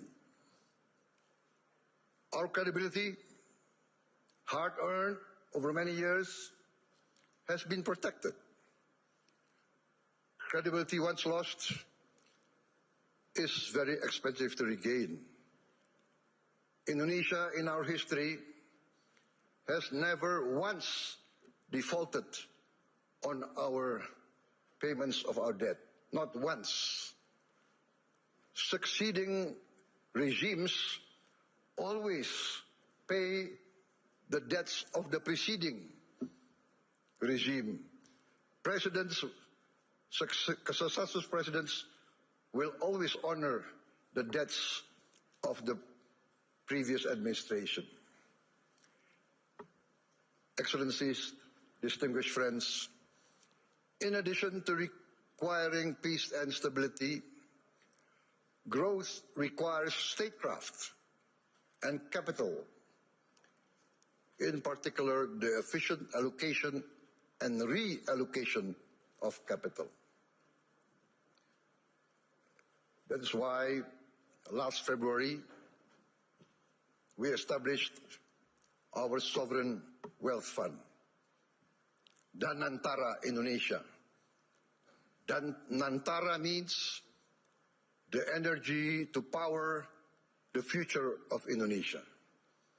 Danantara is a sovereign wealth fund with $1 trillion in assets under management. With Danantara, I can stand here in front of you as an equal partner. Indonesia is now not only a land of peace and stability. Indonesia now is more and more the land of opportunity. Once again, I mentioned that I am convinced that our growth, the growth of our economy will be significantly surprising to many in the world. With the Nantara, Indonesia is now able to be your partners. We will co-invest and grow with you. The Nantara is established to finance and co-finance the industries of the future. We are determined to industrialize our country in a significant way. The industries of the future must be executed well and wisely. That is why we built the Nantara with strong oversight and institutional responsibility. And we try to find the best executives to direct the leadership of the Nantara. The Nantara now manages 1,044 state-owned enterprises. We are going to bring this down to around, at most, 300. We will rationalize. We will get rid of inefficiency. We want the best governance and the best management under international standards. I have allowed the Nantara to recruit expatriates, foreign citizens, to be able to lead these companies. We want the best brains and the best minds in the world. This is, in fact, how we run Indonesia now. From our social programs to our efforts to downstream our natural resources, to our efforts to reach self-sufficiency in food and energy. All are now accompanied by strong oversight and capable leaders. In the first 2 months of my administration, we carried out a vigorous efficiency program. We saved $18 billion by stopping inefficient and dubious programs from our budget, and redirected these funds to projects that directly improve livelihoods and impact all of society. As a result, on January 6, 2025, we started our free nutritious meals program for pregnant and lactating mothers, infants, and all Indonesian children. On our first day, we started with 190 kitchens, serving 570,000 people per day. 570,000 meals per day. Today, in 1 year, we have achieved 21,102 kitchens serving nationwide.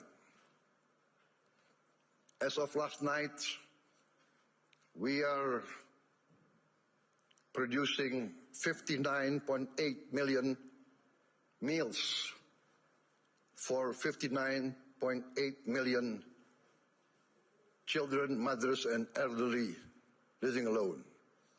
They receive these meals every day. To put this into context, in about a month's time, we will surpass McDonald's, 68 million meals a day.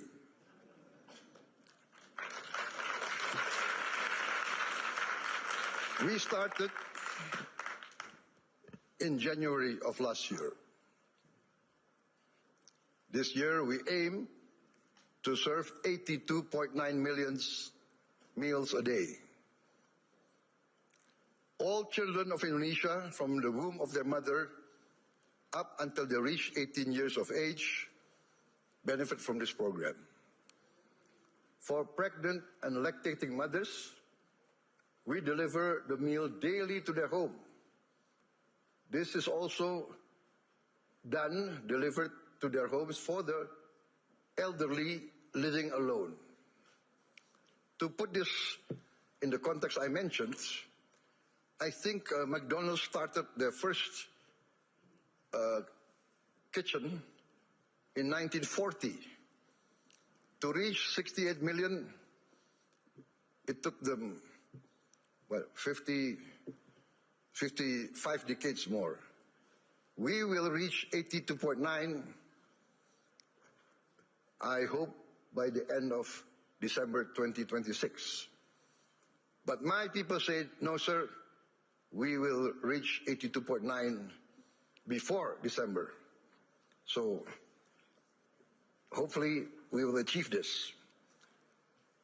In addition to strengthening our children, our free meals strengthens our economy.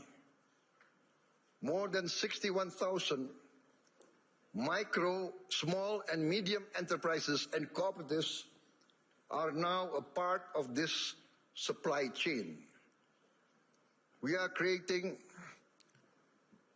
more than 600,000 jobs just at the kitchens.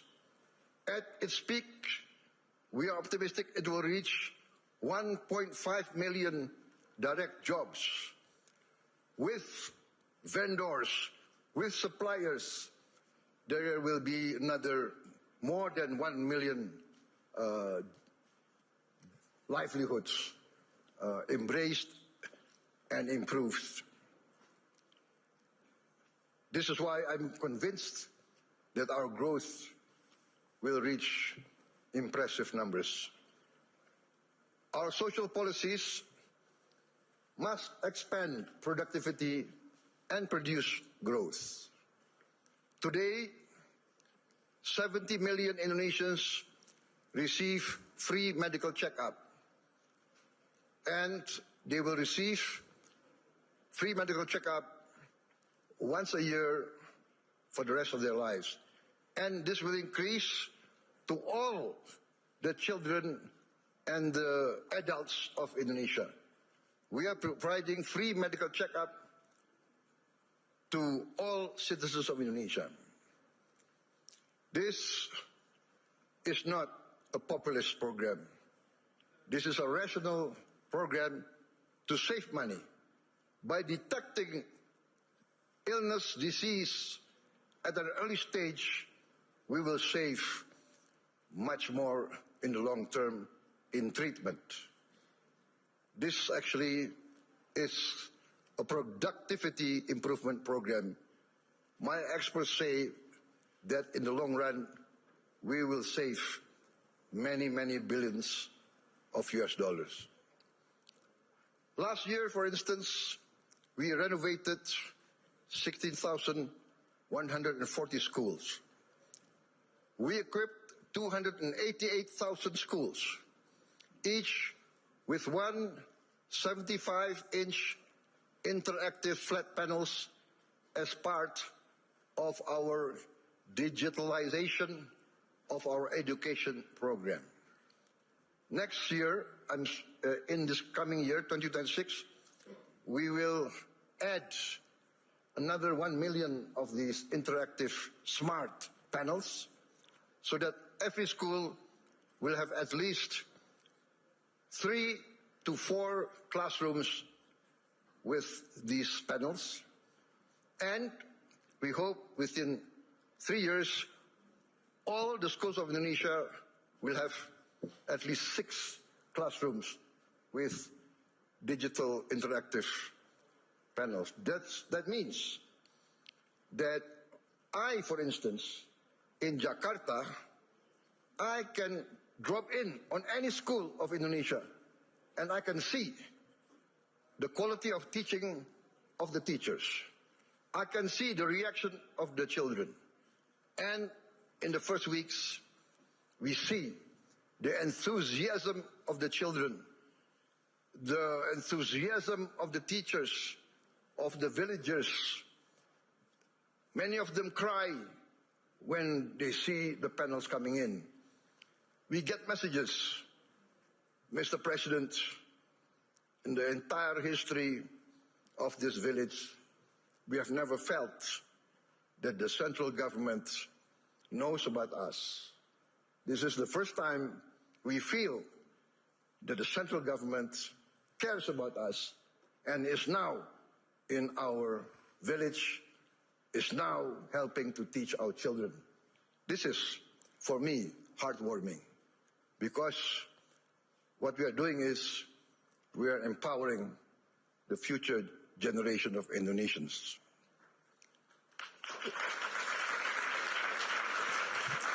Why does this matter to global investors gathering here at the World Economic Forum? Because I am of the conviction that human capital determines long-term growth, long-term returns. Human development, human resources is the key to a thriving and successful nation.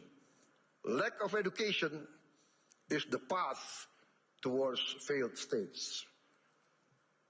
No country can hope to be stable and prosper if its people are illiterate, if its people are not able to keep up with modern science and technology. In addition, this year we will increase the renovation. I'm determined to modernize and renovate 60,000 schools. I'm also building 1,000 schools, what I call integrated, comprehensive schools with modern facilities, with modern laboratories, 1,000. I have already, 500, but I've already built 160 schools, boarding schools for the very poor. So this is maybe unique, because usually the children of the upper class, the children of the wealthy, go to boarding school. But I now make boarding schools for the very poor. Their only condition for entering the school is they must come from the bottom deciles of our society. Those who are very poor, I'm taking their children. I want to cut the chain of poverty. Usually in countries like my countries of the global south, countries of the third world, countries coming out of hundreds of years of colonialism, usually the son of a poor peasant will be a poor peasant. The son of a garbage collector will be a garbage collector. The son of a street hawker will be a street hawker. The son of a day laborer in the harbor will also be a day laborer in the harbor. This is what we call in the global south the circle of poverty. I'm determined to break the circle.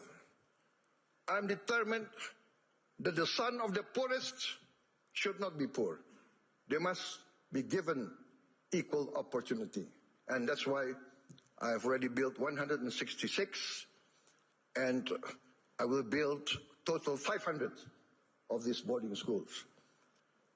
And another 500 not boarding schools, but centers of excellence to boost the other children who are brighter. Also, I've started 20 new boarding schools for the academically gifted. I'm also building 10 new universities, and I'm discussing and negotiating with the best universities of Europe, United Kingdom, and North America to twin them and to produce universities and campus of international standard. In addition, we are now in the process of building 83,000 cooperatives with 83,000 warehouses, 83,000 cold storage, 83,000 mini markets, 83,000 village drugstores selling generic medicine, and all subsidized goods direct to the villagers without intervention from too many middlemen. We are also going to modernize what we call the new fishing villages. We will build at least 1,000 this year, but we actually want to allocate funds for 5,000 villages. Each village will have 2,000 fishermen. We hope to impact 10 million fishermen. With their wives and their children, this will impact at least 40 million Indonesians. We have started a pilot project in Biak, in Papua, and the result is very heartening. The average increase in their livelihood is 60% increase in their annual livelihood. Why? Because before, to get ice was impossible for them. There was no ice-making factory near their villages. To get diesel very far, we will build diesel stations in every village. They will have access very easy. Ladies and gentlemen, let me say this clearly. There is no investment climate without the certainty of equitable rule of law. Nobody will come in to invest in a country that is lawless or of dubious legal tradition. I am determined under my administration to ensure the rule of law. The rule of law must prevail over any vested interests. In 2025, Indonesia, as I promised, we will confront, and we have confronted corruption directly, firmly, and openly. As any person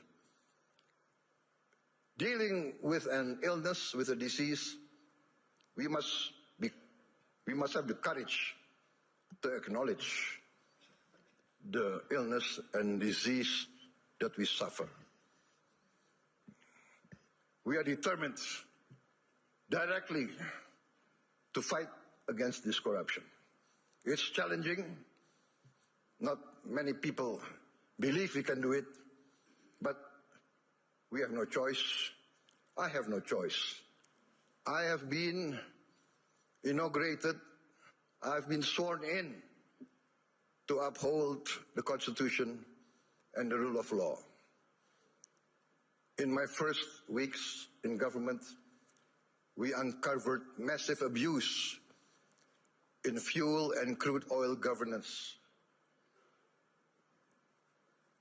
In all sectors of the economy, we found illegality, illegal practices.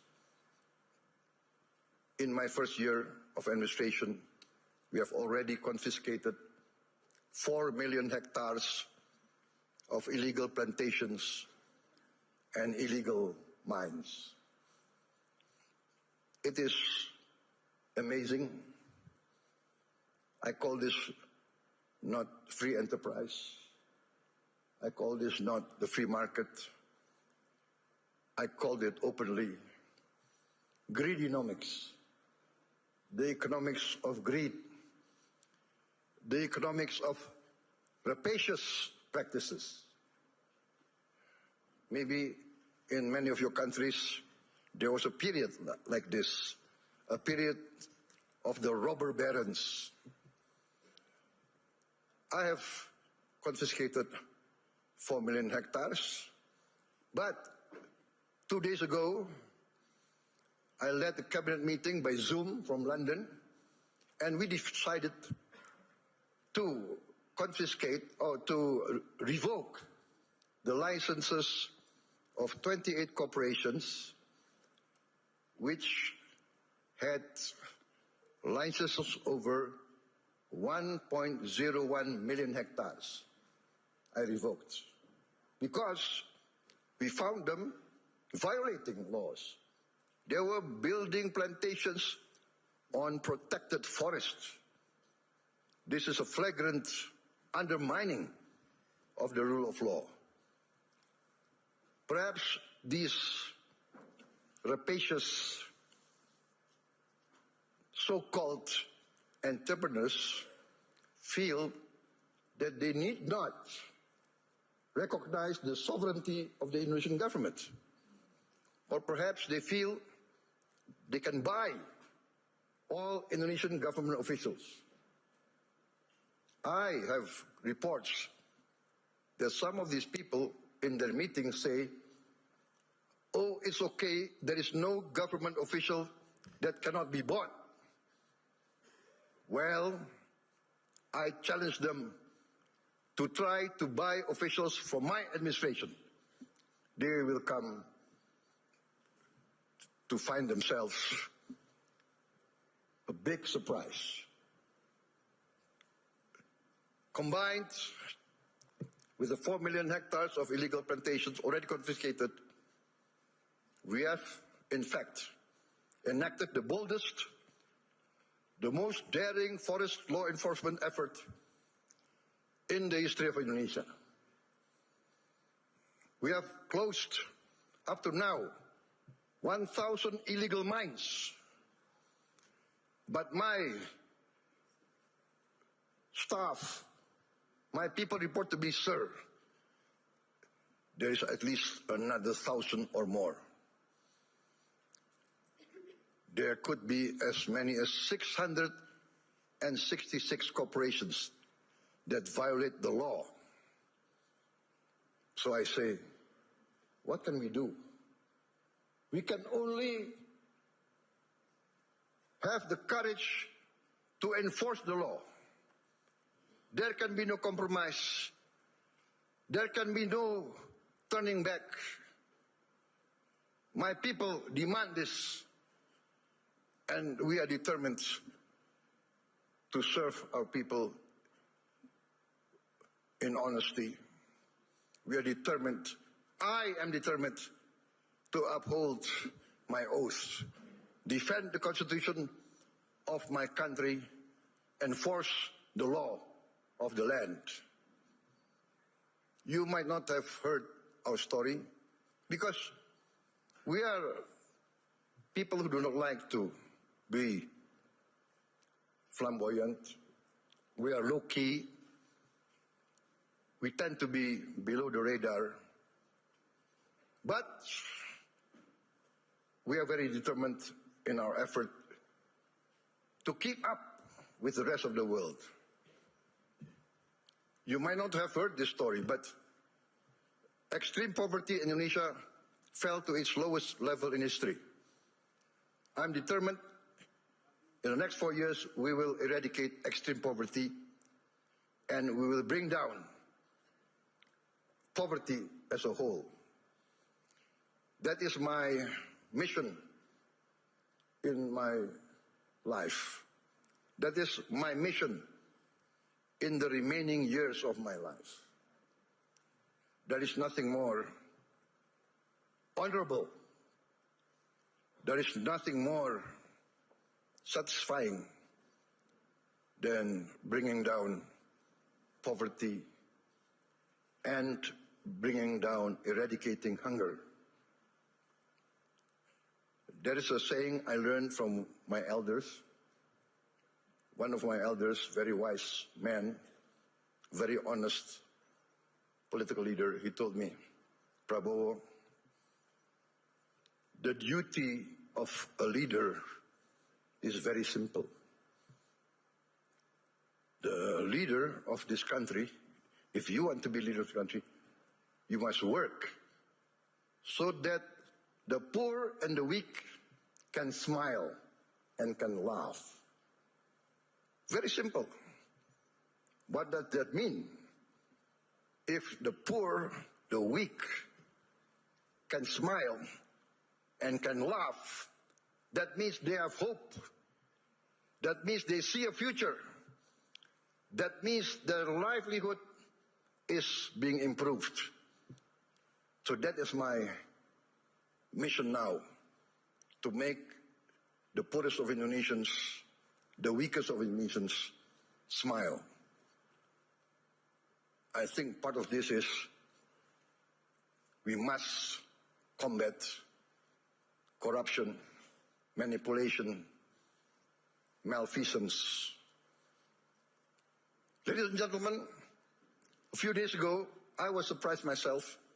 Gallup poll and Harvard University found that a research survey of hundreds of countries found that Indonesia, the Indonesian people, is the most happiest people, the most flourishing country in the world, with the people the most optimistic. This is a bit heartening, but for me also a bit sad. I know my people. Many of them live in shacks. Many of them do not have clean water. Many of them do not have bathrooms. Many of them eat rice with salt. And yet they smile. And yet they have hope. We also achieved self-sufficiency in rice. The first time in many, many years, our rice production is the highest in the history of Indonesia. I gave a target to be self-sufficient in 4 years. I gave a target to my team. They did it within 1 year. I am convinced in the next 4 years, we will be self-sufficient in the other food products. Corn, sugar, protein. Excellencies, distinguished delegates, Indonesia does not fear economic integration. We are a trading nation for hundreds of years. We conclude now trade agreements not because it is fashionable, but we consider it necessary. We believe in the concept of win-win. Last year we signed free trade agreements and comprehensive economic partnership agreements with Europe, with the EU, Canada, Peru, Eurasia. I have just visited the United Kingdom to sign our new strategic partnership. Also an economic growth agreement. And we hope next year we can conclude a comprehensive economic partnership agreement with the United Kingdom. This is part of our strategy to deepen productivity, reduce barriers, unlock private sector growth for Indonesia, ASEAN, and the Global South.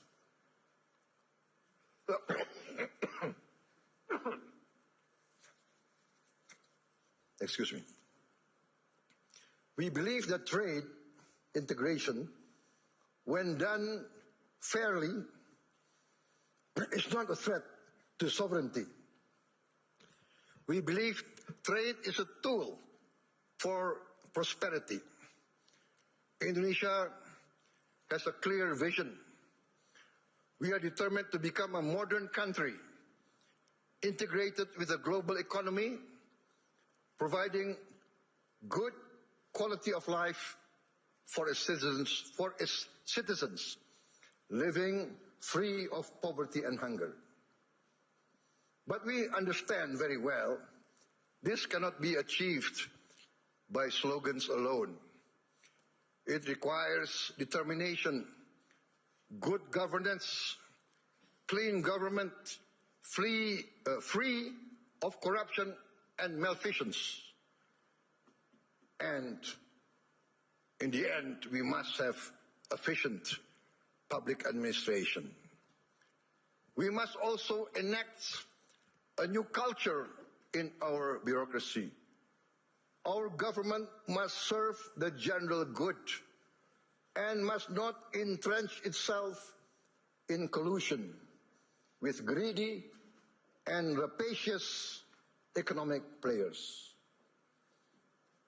Achieving our mission also requires smart investment in infrastructure, simplifying rules and regulations, getting rid of too much red tape, and, of course, significant investment in health and education.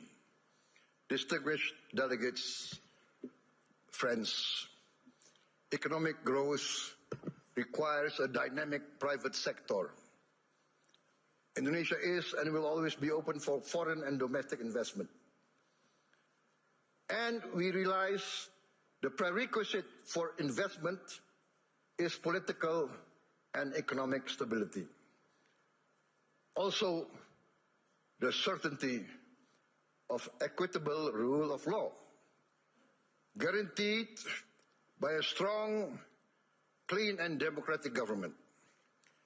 Indonesia today offers sustainable growth with stability. We may be very low-key, we may be below the radar, we don't like to be flamboyant, to be bragging. We believe in evidence, evidence-based action. In fact, I was invited to speak last year here, and I declined. Why? Because had I come last year, I would have only been leading my administration only for 2 months. So what will I be able to say? I will only be able to talk, to give platitudes. Today, I stand before you with confidence, with pride in our achievement. We have in 1 year achieved tremendous gains, tremendous reforms.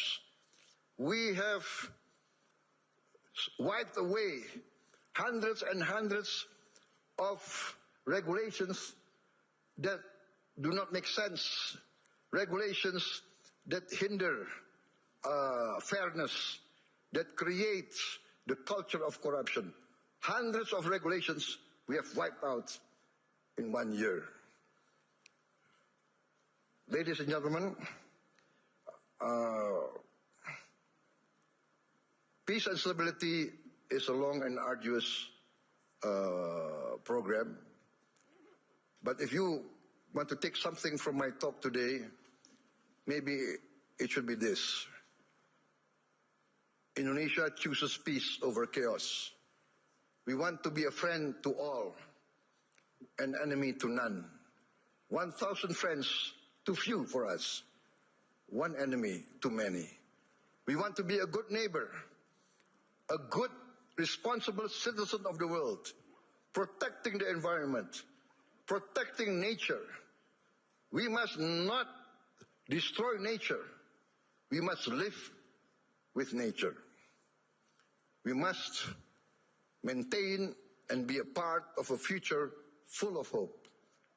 Hope grounded in credibility, execution of sound public policy, and continuous record of growth with equity. Let us build the world we want to live in together.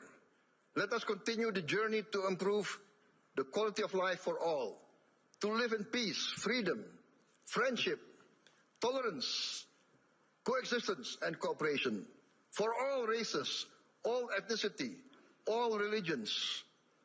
Let us continue our pursuit of justice for all, security and freedom for all.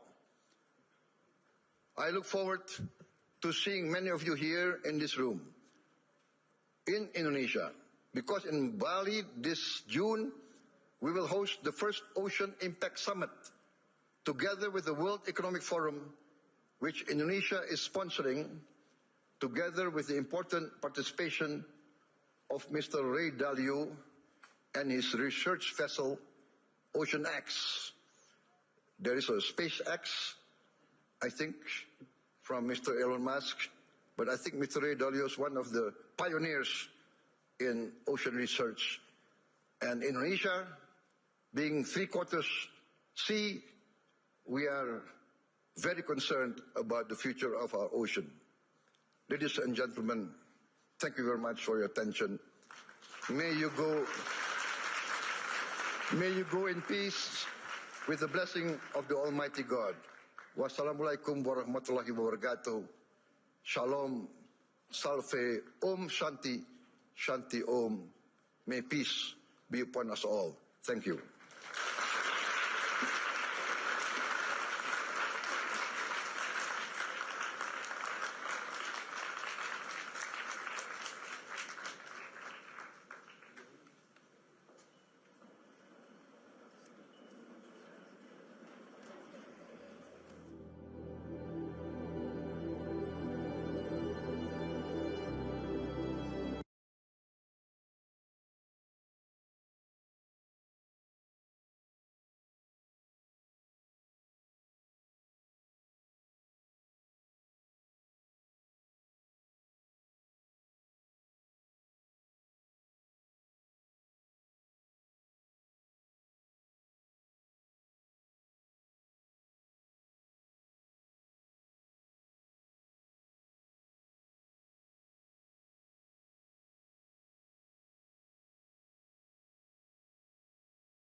Welcome to Davos again, dear President Zelensky. Mr. President, it is really my great honor to welcome you back to Davos. This week, Ukraine and its people once again endured deadly attacks by Russia. We are approaching 4 years since the beginning of the full-scale invasion of Ukraine, the largest European conflict since World War II. Mr. President, you have led your country through one of the most consequential periods in modern European history. Under extraordinary circumstances, Ukraine continues to defend its sovereignty, its democracy, and its people, while engaging the international community on questions that extend far beyond its borders. The future of security in Europe, the resilience of democratic societies, the state of the rules-based international order, and the cost of inaction in the face of aggression. In recent months, the United States has taken a central role in advancing diplomatic efforts aimed at ending the war, working closely with Kiev and European partners. These efforts have resulted in a comprehensive 20-point peace plan aimed at laying the foundation for a just and lasting peace. And I know that President Zelensky just met with President Trump, and I hope that was a very, very good meeting. These efforts, as I mentioned, reflect the sustained push grounded in shared values and strategic cooperation to reach and negotiate this resolution that respects Ukraine's territorial integrity and long-term security. It's in this spirit of cooperation and with the urgency for peace that we welcome today a leader whose courage and commitment continue to shape the world, continues to shape the path forward. I think you see, Mr. President, that we're all ready for your speech and that you also chose to come here in Davos during a very difficult time for you and your people. Welcome, Mr. President. Thank you very much. Dear friends, offers nothing, Europe offers nothing, and doesn't not want to enter this issue as the supporter of the Iranian people and the democracy they need. But when you refuse to help the people fighting for freedom, the consequences return, and they are always negative.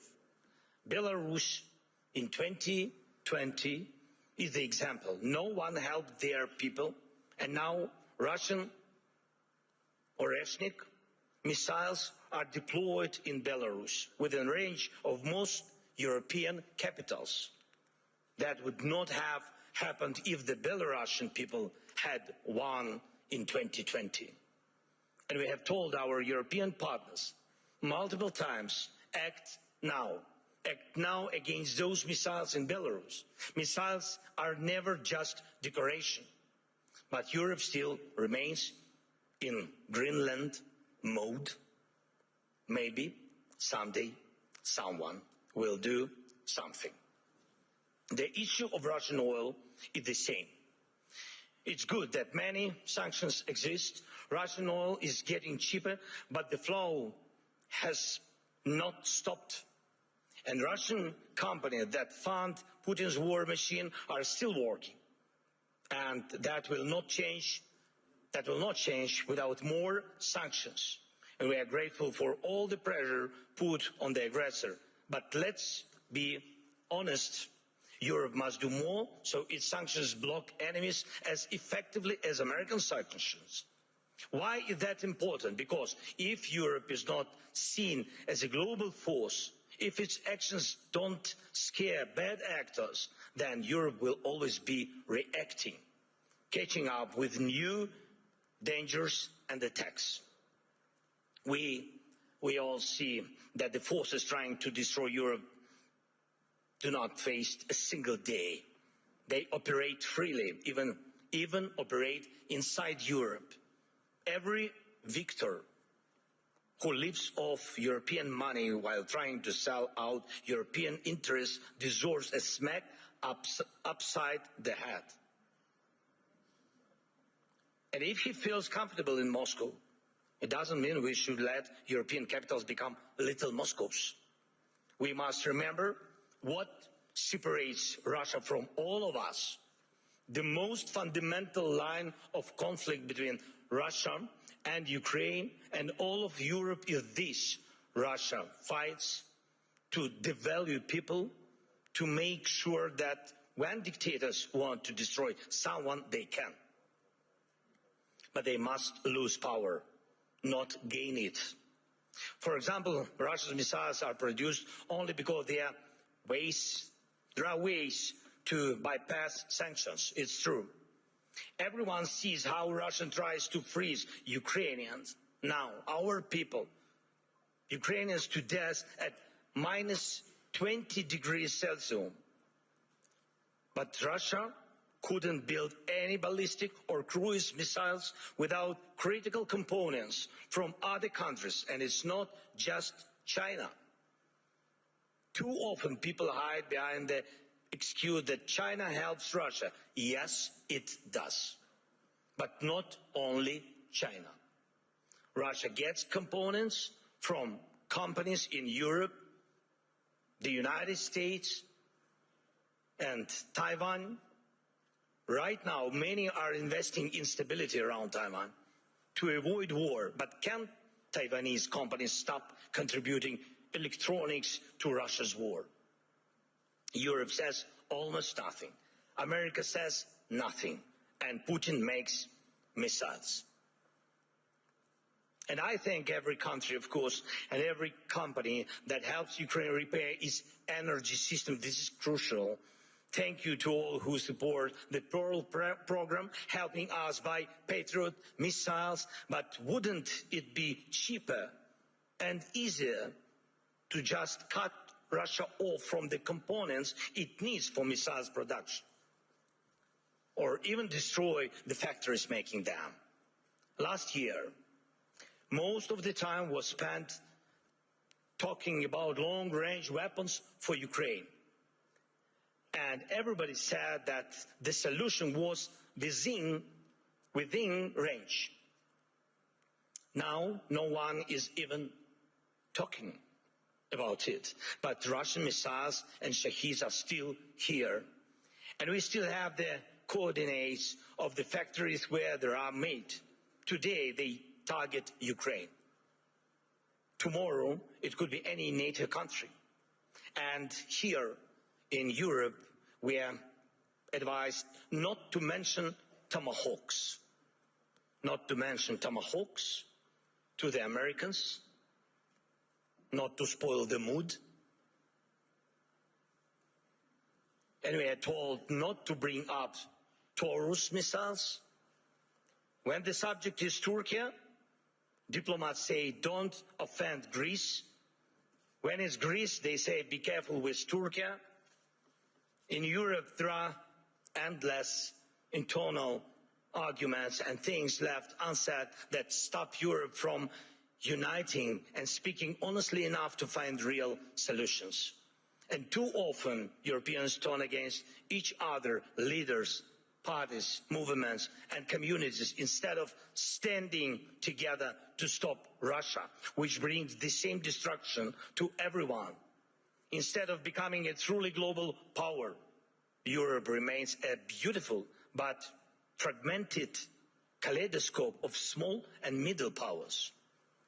Instead of taking the lead in defending freedom worldwide, especially when America's focus shifts elsewhere, Europe looks lost, trying to convince the US president to change.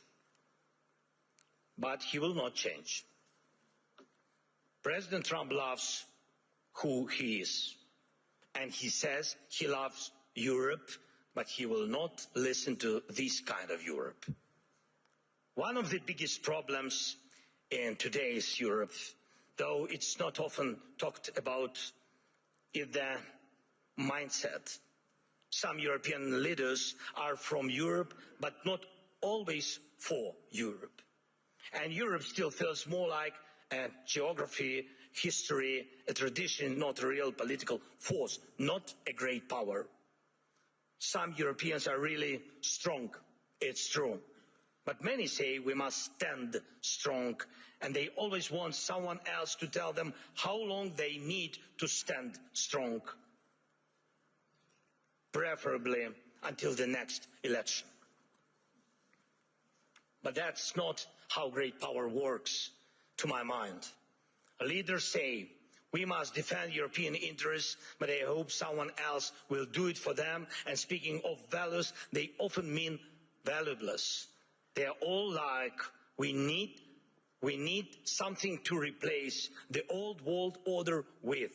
But where is the line of leaders who are ready to act? Act now, on land, in the air, at the sea, to build a new global order. You can't build the new world order out of words. Only actions create real order. Today, America has launched the Board of Peace.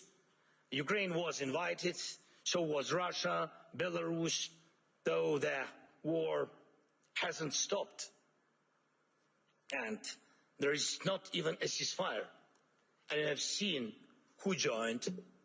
Everyone had their reasons. But here is the thing. Europe hasn't even formed a united position on the American idea. Maybe tonight, when the European Council meets, they will decide something.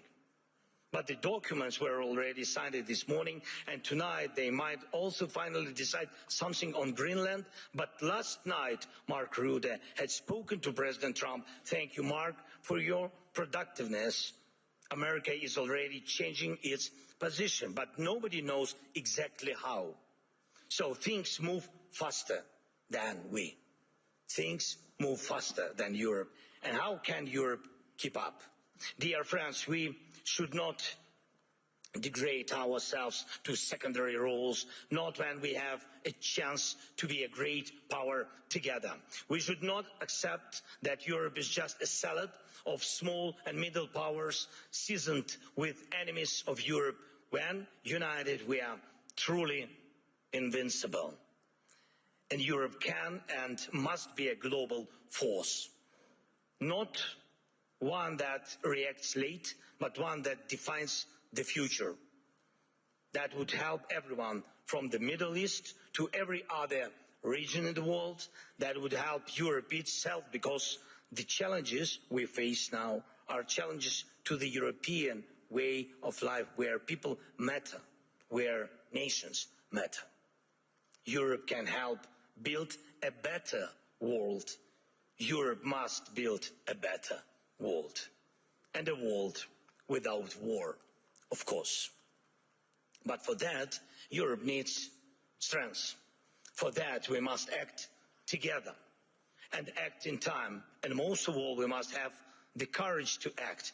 And we are actively working to reach solutions, real solutions. Today, we met with President Trump, and our teams are working almost every day. It's not simple.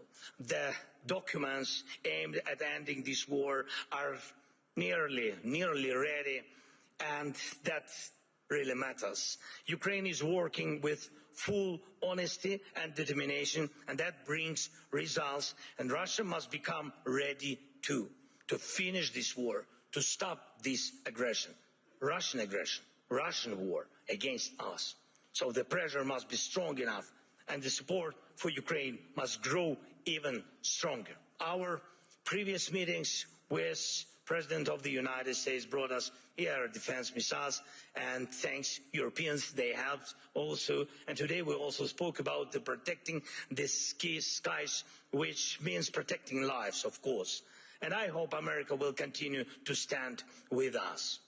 And Europe must be strong, and Ukraine is ready to help with anything needed to guarantee peace and prevent